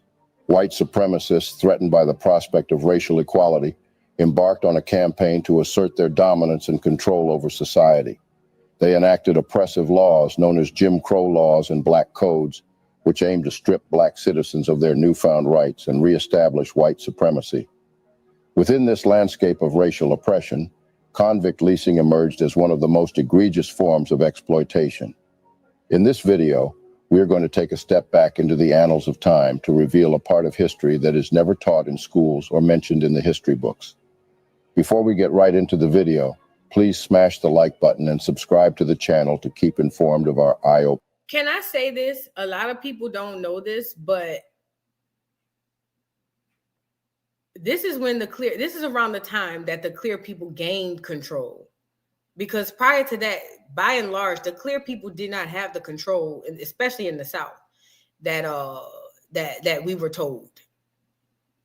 So this is all up in the area of time where the clear people started to become in control. Remember, in the 1800s, all the way up to damn near the 1900s, we occupied most of politics in the South. Remember that, okay? We're losing power at this time. Now, they're not regaining anything. We're losing our power. Convict leasing was a system after the Civil War in which Southern governments would lease prisoners to different private industries like railways, mines, and large plantations. The main beneficiaries of this system were the state governments, while the prisoners themselves received no pay and faced brutal working conditions. The private companies would benefit as they were receiving cheap labor that they could exploit however they liked. During the era of convict leasing, African Americans were frequently arrested for minor offenses and subjected to racially motivated court proceedings. The discriminatory practices within the criminal justice system targeted black individuals, ensuring their disproportionate representation in prisons and facilitating their participation in the convict leasing system. Racial bias was deeply embedded within the law enforcement agencies and courts of that time. Police officers, often influenced by racial prejudices, selectively targeted black individuals, making arrests for trivial or fabricated reasons.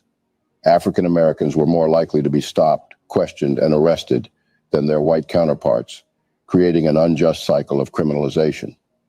Once arrested, African Americans faced a court system that was rife with racial bias. The judges, juries, and other court officials were often influenced by prejudiced views and stereotypes, leading to unfair trials and harsh sentencing. Black defendants were frequently denied legal representation, faced all-white juries, and encountered judges who held deeply ingrained racial prejudices. These racially motivated court proceedings resulted in the disproportionate conviction and sentencing of black individuals. Minor offenses that would have led to lenient punishments for white defendants often carried severe penalties for African Americans. The goal was not only to punish them for their alleged crimes, but also to feed the demand for convict labor and ensure a steady supply of incarcerated individuals for leasing. The discriminatory practices within the criminal justice system worked hand in hand with the oppressive laws of the time, such as the Black Codes and later the Jim Crow laws, to maintain racial subjugation and economic exploitation. African Americans were systematically targeted and arrested for behaviors that were specific to their communities, such as loitering, vagrancy, or petty theft. These actions were then magnified in court, resulting in convictions that perpetuated the cycle of black imprisonment and the availability of labor for leasing. Convict leasing began in Alabama in 1846, and in 1883, about 10% of Alabama's total revenue was derived from convict leasing. In 1898, nearly 73% of total revenue came from this same source. Wow. Death rates among leased convicts were approximately 10 times higher than the death rates of prisoners in non-leased states. In 1873, for example, 25% of all black leased convicts died. By 1868, Georgia, having been convinced of the financial possibilities of convict leasing, would give in to the inhuman trade. Officials during Reconstruction after the Civil War approved the leasing of prisoners to private citizens. Provisional Governor Thomas Ruger awarded the first convict lease to William A. Fort of the Georgia and Alabama Railroad on May 11th. We need to get into this railroad thing too, because I'm curious. I'm curious as to how these clear people got their hands on this railroad system. We're going to get into that. I'm going to make a note to myself to get into that, because I'm very curious as to how these clears got their hand on this railroad system. But all the states in the South or all the states period started adopting this because they started realizing this is free, cheap labor that we could get right here. Let's get back into it. And laborers for 1 year at the price of $2,500. Fort was responsible for taking care of the prisoners' basic needs during the year that they were in his possession. 16 prisoners died during that first year while working for private entities.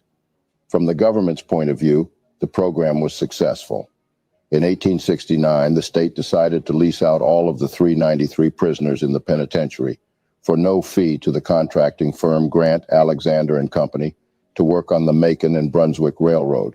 Within 5 years, convict leasing was a major source of revenue for the state. Over a span of 18 months in 1872 and 1873, the hiring out of prison labor brought Georgia more than $35,000. With this success, the state legislature passed a law in 1876 that endorsed the leasing of the state's prisoners to one or more companies for at least 20 years. Wow. 3 companies took on these convicts at the price of $500,000 to be paid at intervals over the 20-year span of the lease. During this period, there were attempts to reform the system of convict labor in Georgia, although such efforts were never successful, in part because of the sheer profitability of the convict lease system. This system thrived in prisons where the majority of inmates were black, such as the Angola prison in Louisiana, Parchman Farm in Mississippi, and Rikers Island in New York. The Angola prison was notably one of the most brutal in the era of convict leasing.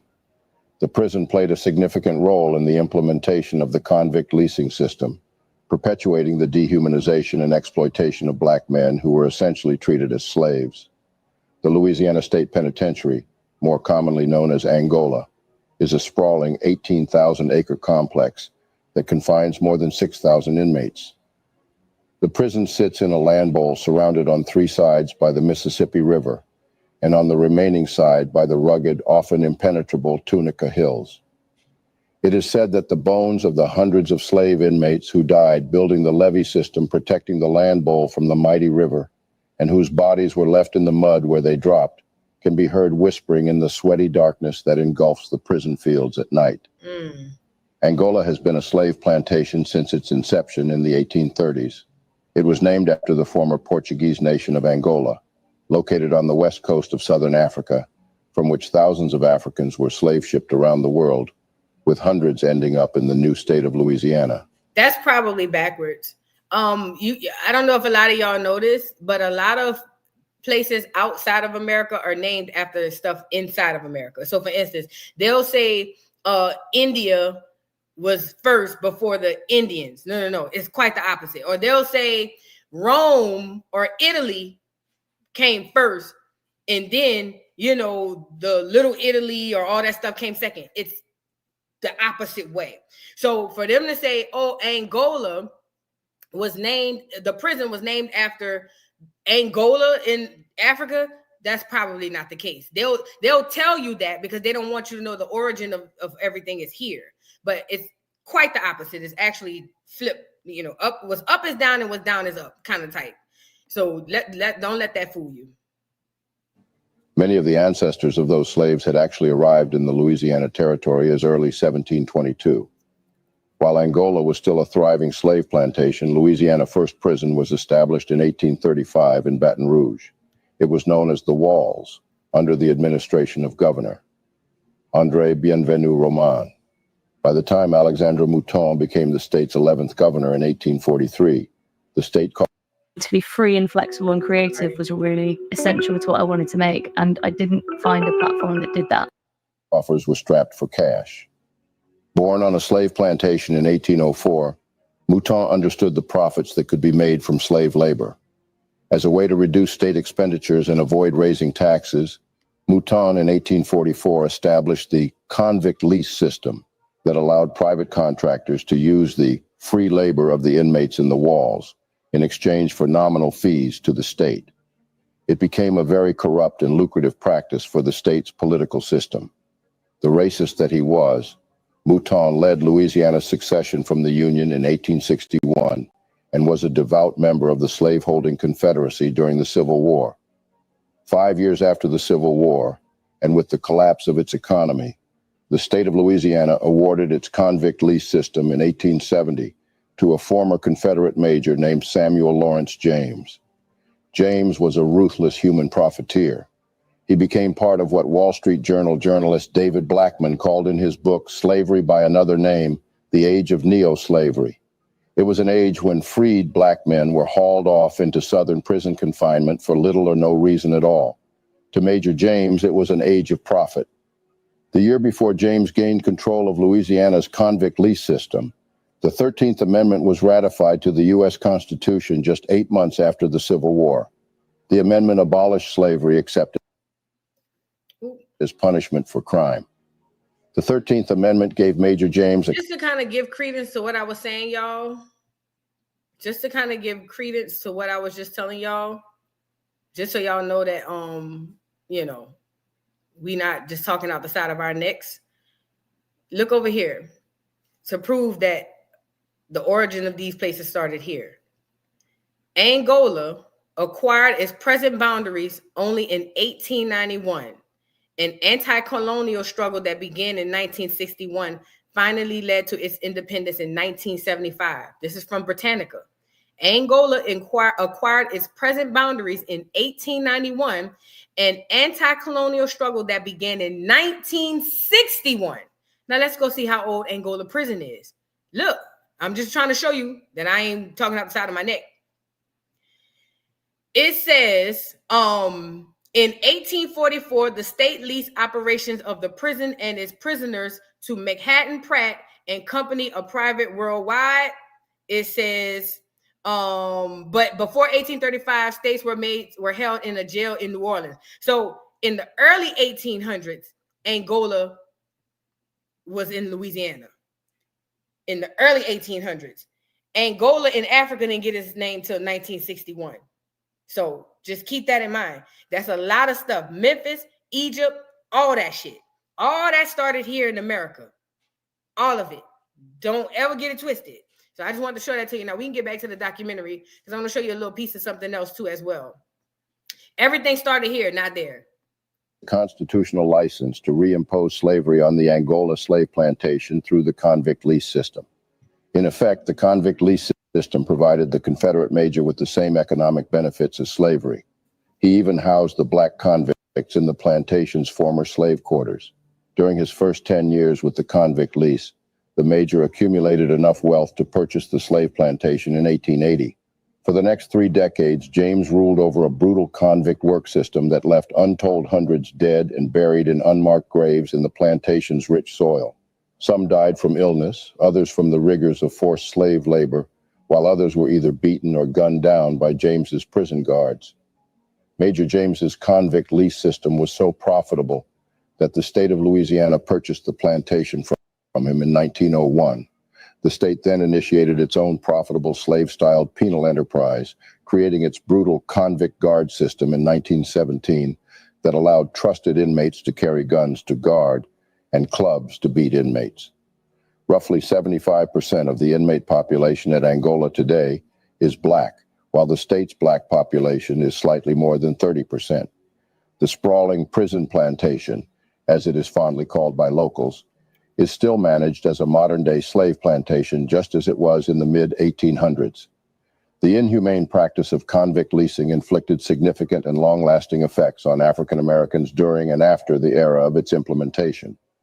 The impacts of this exploitative system were profound and encompassed various aspects of individuals' lives, including their physical well-being, socioeconomic status, and societal standing.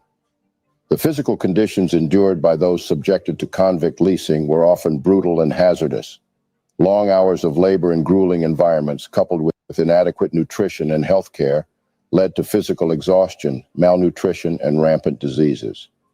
The harsh treatment and abuse suffered by leased convicts resulted in lasting physical injuries and trauma, leaving a lasting impact on their overall health and well-being.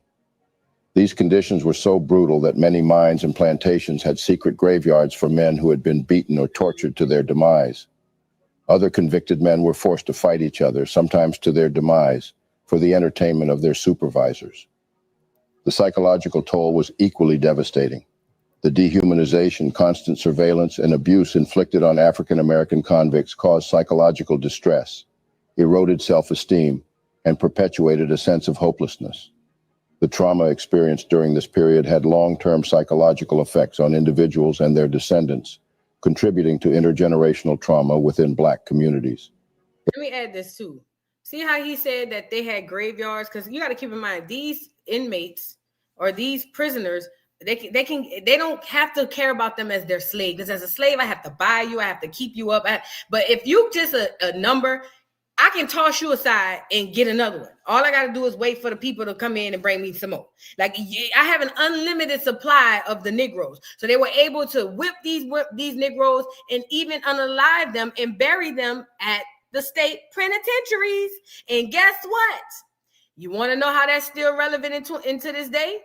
Pete, he mentioned it in this thing. But let me show you how relevant it is today. According to NPR, 215 people have been buried behind a Mississippi jail since 2016. Is it connecting yet? Are the dots connecting? Since 2016, this article is January of this year. Okay? Now, he just mentioned in his documentary that they would not only beat these slaves, they would bury them, unalive them, and bury them behind the jails. 2024, people who haven't seen or heard or don't have little to no family, who don't know where it's at, don't know where the people at, they still being buried down at the prison. 2024. This article was of January 2024. They found 250 people in Mississippi behind the prison. Okay? I'm just saying. Hey, man. How I say there's nothing new under the sun. Everything you did has already been done. Please don't ever forget that. Please. The convict leasing system reinforced racial segregation and societal divisions. Black individuals, even after their release from prison, faced discrimination, limited access to education and employment, and exclusion from mainstream society. The legacy of convict leasing further deepened racial disparities and hindered progress towards racial equality. Convict leasing began to face significant opposition and scrutiny as public awareness grew about its exploitative nature and the abuses associated with it. The efforts of activists, reformers, and organizations advocating for prison reform and the abolition of convict leasing eventually led to its demise.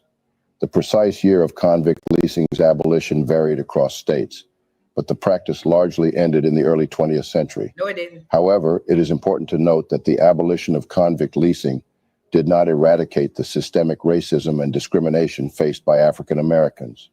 It merely marked a transition to other forms of racial oppression within the criminal justice system, such as chain gangs and discriminatory sentencing practices. The legacy of convict leasing continues to shape the experiences of African Americans to this day. Its impact can be seen in the persistent racial disparities within the criminal justice system. The economic— Hey, that ain't one of us. Our hair grow longer than that. Is that Jag? They done went found some African to get on here and play a nigga. That ain't none of us. We don't look like that. I just wanted to add that part on there. We don't look like Young Glow. What her name is? We don't look like that. That ain't no nigga. That ain't no nigga right there. I know a nigga when I see one, and that ain't one.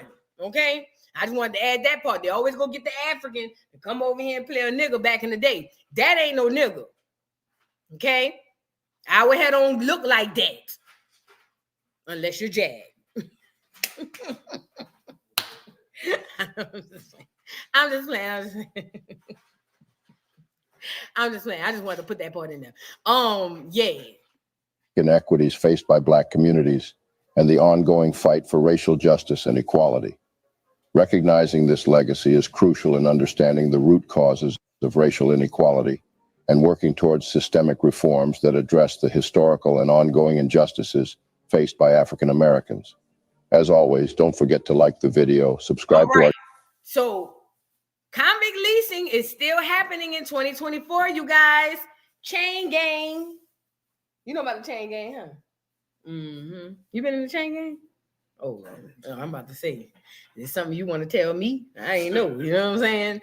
Anyways, but where was I going, girl? The convict leasing thing been happening for a while. Okay, what I'm saying? Yeah. I want to share one more clip with you guys. Remember, what they did then is still happening now. Yes, fair use, fair use, fair use. Shout out to everybody in the building. Y'all get the likes up. Fair use. I had to ask the nigga. You know what I'm saying? Niggas, sometimes a nigga might say something and you ain't know, and then you be like, well, you never asked. You know what I'm saying? Hey, I suggest everybody in here, if it's something you want to know, ask. Because sometimes a nigga might not say nothing and be like, well, you ain't never asked. You know what I'm saying? Huh, babe? True. Yep. See what I'm saying? So, you know, I got to ask. Like, you've been in the chain gang. Like, what did you do? You know what I'm saying? I'm just saying. But anyways, girl, what if he'd have said, yeah, girl? I'd say, hold on, girl. I got to get off the live. If he'd have said, yeah, girl, I'd have say, oh, live over. Got to go. All right. Now, I want to show y'all this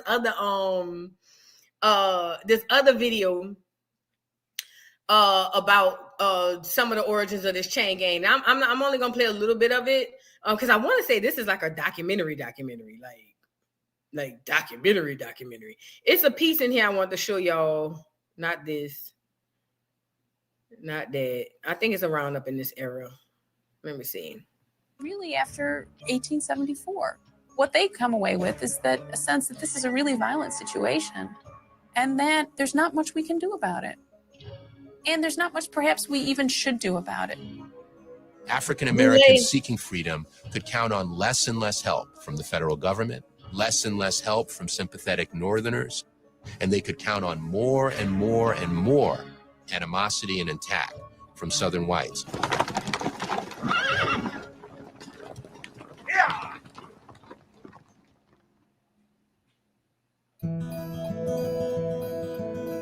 I grew up in a black part of Mississippi, and I went to schools that were 60, 75% black all through my childhood. That was in the 1970s. What I learned about the Emancipation Proclamation was the most simplistic version of it, that it brought an end to slavery. I also was taught, as most Americans were in some way, that the end of slavery unleashed this population of people who were ill-equipped for freedom. And that was all offered up in some respect as an explanation for the repressive things that were then done to African Americans, even the repressive things that I knew about. What I came to realize was that that fundamentally didn't happen.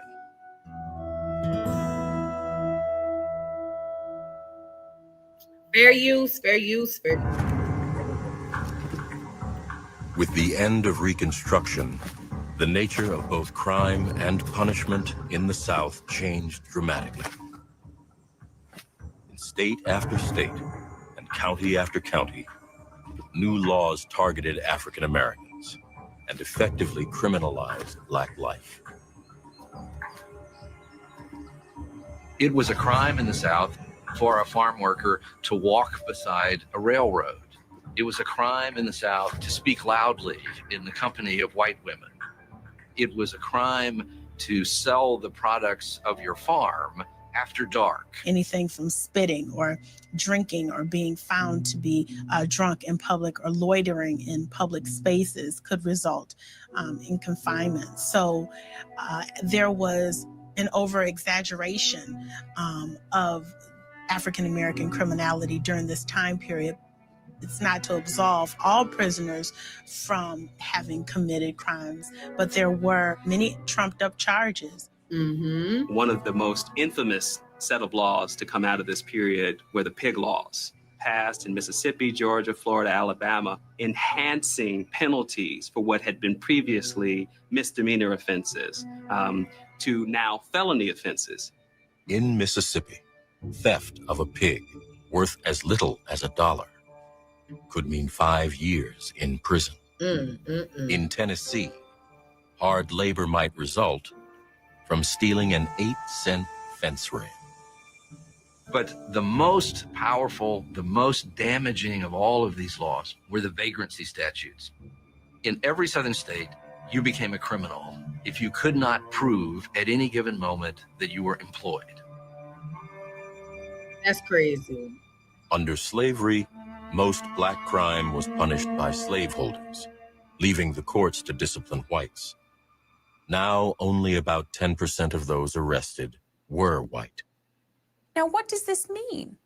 Does this mean that white people are not committing crimes in the South? We know that's not true. Southern states had a history of placing prisoners with industries that would bear the cost of guarding and housing them in exchange for their labor. Now, states also began to charge fees, renting prisoners to companies by the month. The highest rates were for the strongest workers and longest sentences. When you go to the 13th Amendment, one of the fascinating things about the text of that amendment is that it says that slavery is abolished, unless you except commit a in crime. the case of a punishment for a crime. And within that wiggle room, what you see in it is that there's still the possibility of extending slavery, as it were, by another name.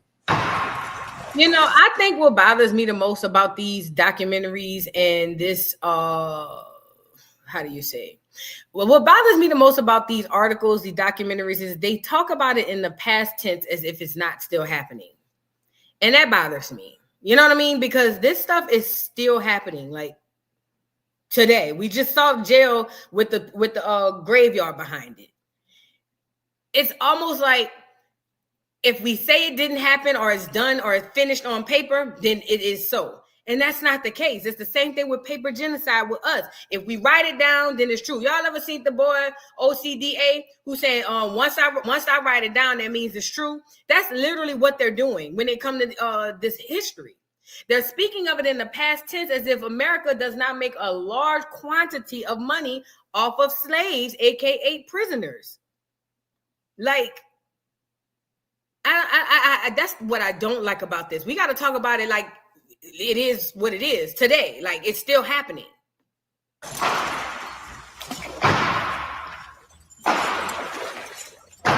Predominantly black, the ones getting arrested. 2024. Well, it's early in the morning, baby, when I rise. I don't know about that music. Known as Convict Leasing. When I rise, well, it's early in the morning. It took time for the system of convict leasing to develop. It took time for the state to realize that prisoners, believe it or not, could be a source of profit. Once that revenue starts coming in, they're pleasantly surprised. This is new revenue we never had before. Come on, boys. The powers that be knew that this is revenue. It was the regular people on the regular level who didn't know. The powers that be did. Everything is calculated. Everything is done on purpose. The state of Alabama earned $14,000 in its first year of convict leasing, 1874.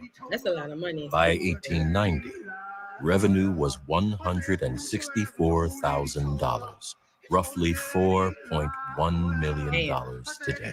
My woman done leave me. Well. By then, states throughout the South and hundreds of counties and cities were engaged in some form of leasing convicts to private industry. And it gave tremendous discretionary power for the private owner, either a landowner or a corporation or a coal mine, could be any business concern, to do what they wanted with that African American. We as convicts is something like a man drowning.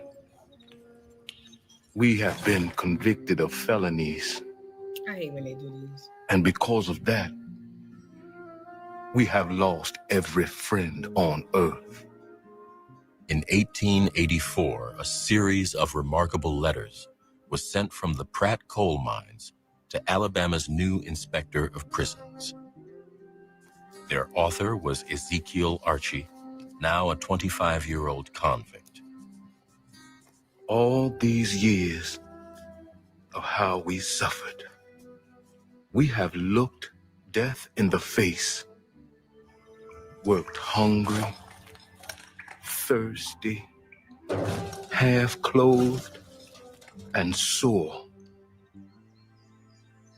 Archie was one of hundreds of convicts now being worked in a growing network of mines and factories around Alabama's new industrial center, Birmingham. Founded in 1871 and fed by intersecting railway lines, Birmingham was poised to exploit Alabama's rich underground deposits of coal, limestone, and iron ore, the ingredients of steel.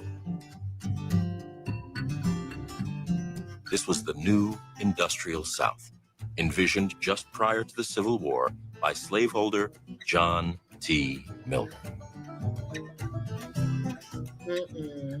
John T. Milner was a brilliant engineer, extraordinary businessman. He was also a supreme racist and a despotic person. Negro labor can be made exceedingly profitable in manufacturing iron and in rolling mills. In these situations, the clear man is no one near an engineer. He have a Negro on his team who is the engineer, who knows how to figure out ways to get around things that he have no idea. And because that's his nigga, he get to take the doggone the what do you call it? He gets to take the credit. Same thing as with the patents. We lost a lot of patents under these same clears because we couldn't get patents on our own. So if you belong or you fell up under a clear, they just say, oh yeah, I did that. Cap, we the first engineers. Why you think they keep us out of the STEM programs like that? Why you think they keep black people out of the STEM programs? Y'all ever thought about why they promote the STEM programs to everybody except us? Because that's who we naturally are. We are the engineers. We are the people who did the first heart surgery. That's who we are. They just trying to take that away from us. So that clear man wasn't no engineer, wasn't no top supreme or nothing. That clear man just was in charge of the right nigga. That's just what that's what that was. The only thing is he was lucky enough to have the right nigga or niggas on his team. That's it. That's all. No more, no less. Ridiculous. Provided there is an overseer, a Southern man who knows how to manage Negroes. He laid out some of the first railroad lines that would run across Alabama. In many respects, he was the father of Southern industrialization, particularly in the deep, deep South. Milner's vision triggered decades of rapid industrial growth. After emancipation, industrialists replaced slaves with convicts, acquiring thousands from state and county governments. You can't drive free labor the same way that you can force prisoners to mine 5 tons of coal a day. And this is why people like Milner wanted prisoners in his coal mines. He saw them as a great source of profit, and he didn't have to worry about labor disputes.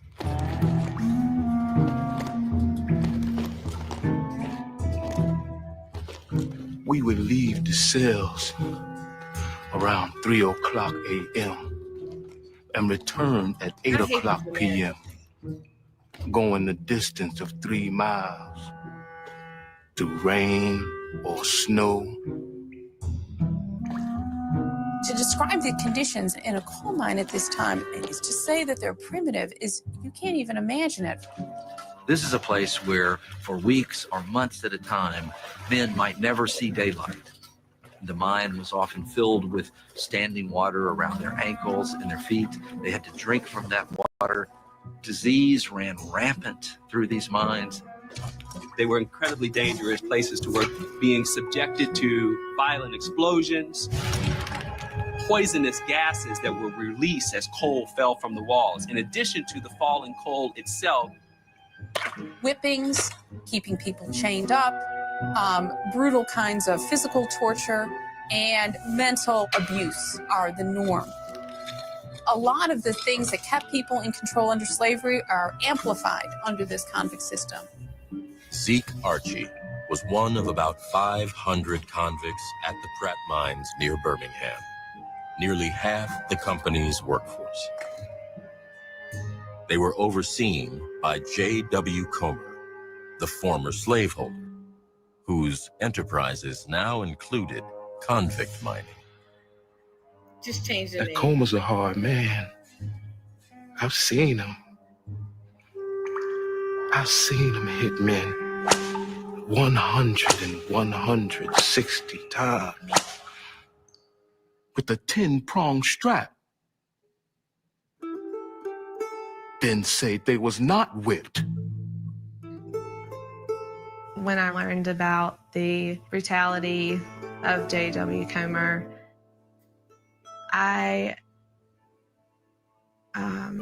What? Well, I just started weeping. Oh, girl, please. And, girl, please. You see, that's what be making me mad. It reminded me of Africa Town over in Alabama, and they found out that their ancestors had stole that land from them Negroes. When them Negroes went back, they said, well, what do you want? Because we ain't giving you no land. Heifer, please. You didn't weep. You don't give a damn. If you feel so bad, reparate them people who your great-great-granddaddy was down there whipping and taking advantage of. How about that? How about that? If you really feel bad and you wept, you said, I wept, even though clear people don't weep. It's impossible. They don't have the things, the tools to weep. But she said, I wept. Well, if you gonna weep, why don't you reparate them people who your great-granddaddy and messed over? Girl, bye. I don't like the playing in my face. It's the playing in my face that I don't too particularly like. Girl, bye. Don't play in my face. Don't play in my face. Please don't do that. Hurry up, Clear. I actually didn't leave my house for 2 days because I was in such a state of grief and shock. Oh. The stories that I heard about all the Comer men when I was growing up were about self-made men. Oh, yeah. And so to learn about the ways that they weren't really self-made, but were making themselves on the backs and by the blood of other people. Reparate the people, ma'am. I know this is an old doc, but reparate the people. I think that since you feel so bad you couldn't leave your house for 2 whole days, you need to reparate them people. Specific. Do y'all genealogy so y'all can go find Chroma granddaughter. She gonna reparate y'all because she wept. Girl, bye. The blacks in the convict leasing system definitely shattered that image for me. He'd go off after an escaped man one day and dig his grave the same day. Oh, this just drives me insane. I'm sorry. The reenactment. Exposés of the convict labor system described it as worse than slavery. Slaves had been a significant long-term investment. A convict could be rented for as little as $9 a month. It was never in the economic interest of a slave owner to kill his own slaves or to abuse them so terribly that they couldn't work anymore. So their economic value protected them in certain ways. After the Civil War, someone working these kinds of forced laborers would push them to the very limits of human endurance. I am of the belief this is what slavery was in the beginning. It's just they changed the name. I am of the belief that this was the same situation before, they just changed the name. That's it.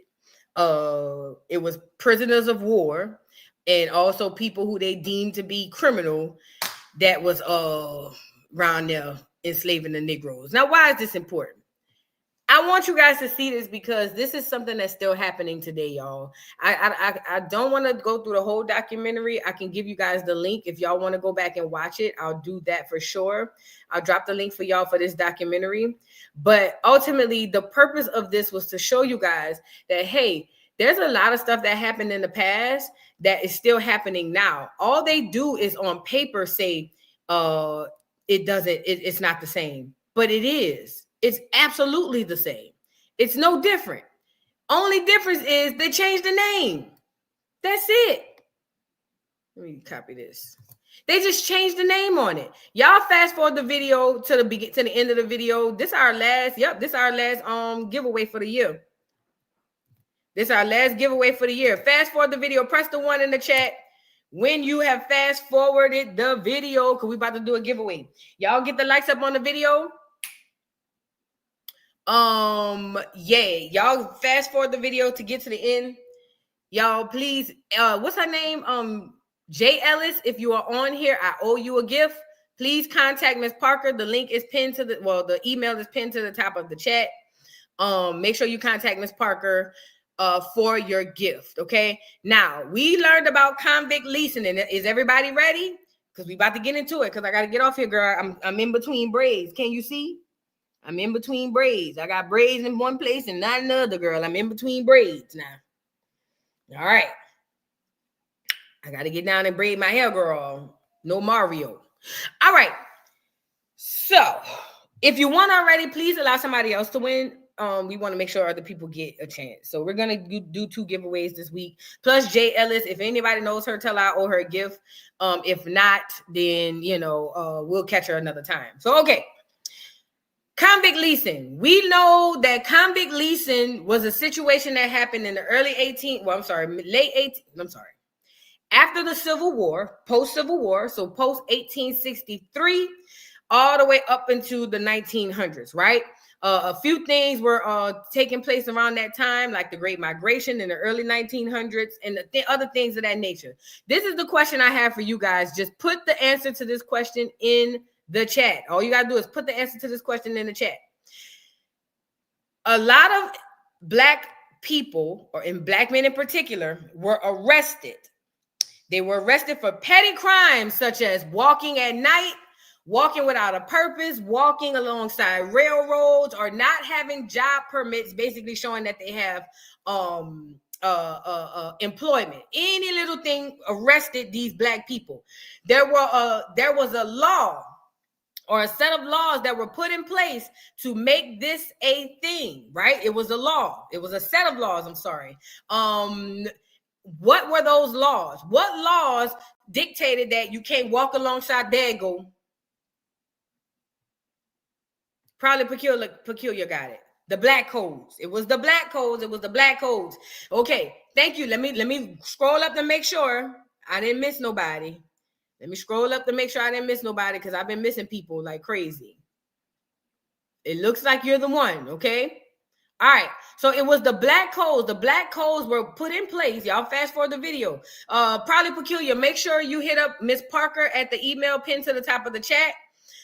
Make sure you hit her up for your $50 gift thing or whatever. But under the Black codes, it basically said, hey, the new African Americans that we about to call these folks, anything that they do, they can be arrested. These laws were the reason why, or were the catalyst for Black people being arrested, like 90 going west. Okay, it was the Black codes. It said stuff like you can't walk alongside the railroad, you can't spit, you can't chew, you can't loiter. And anybody who knows what loitering is, all loitering is hanging out.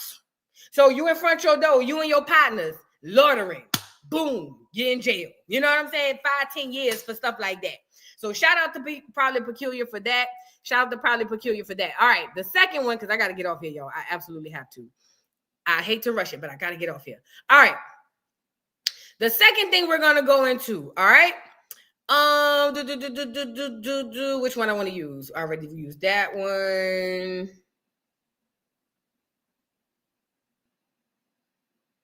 Okay, I got one.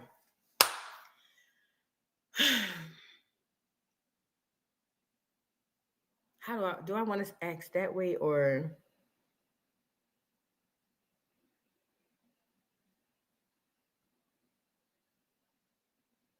okay. So there was a 13th Amendment. What's his name? Abraham Lincoln gets assassinated.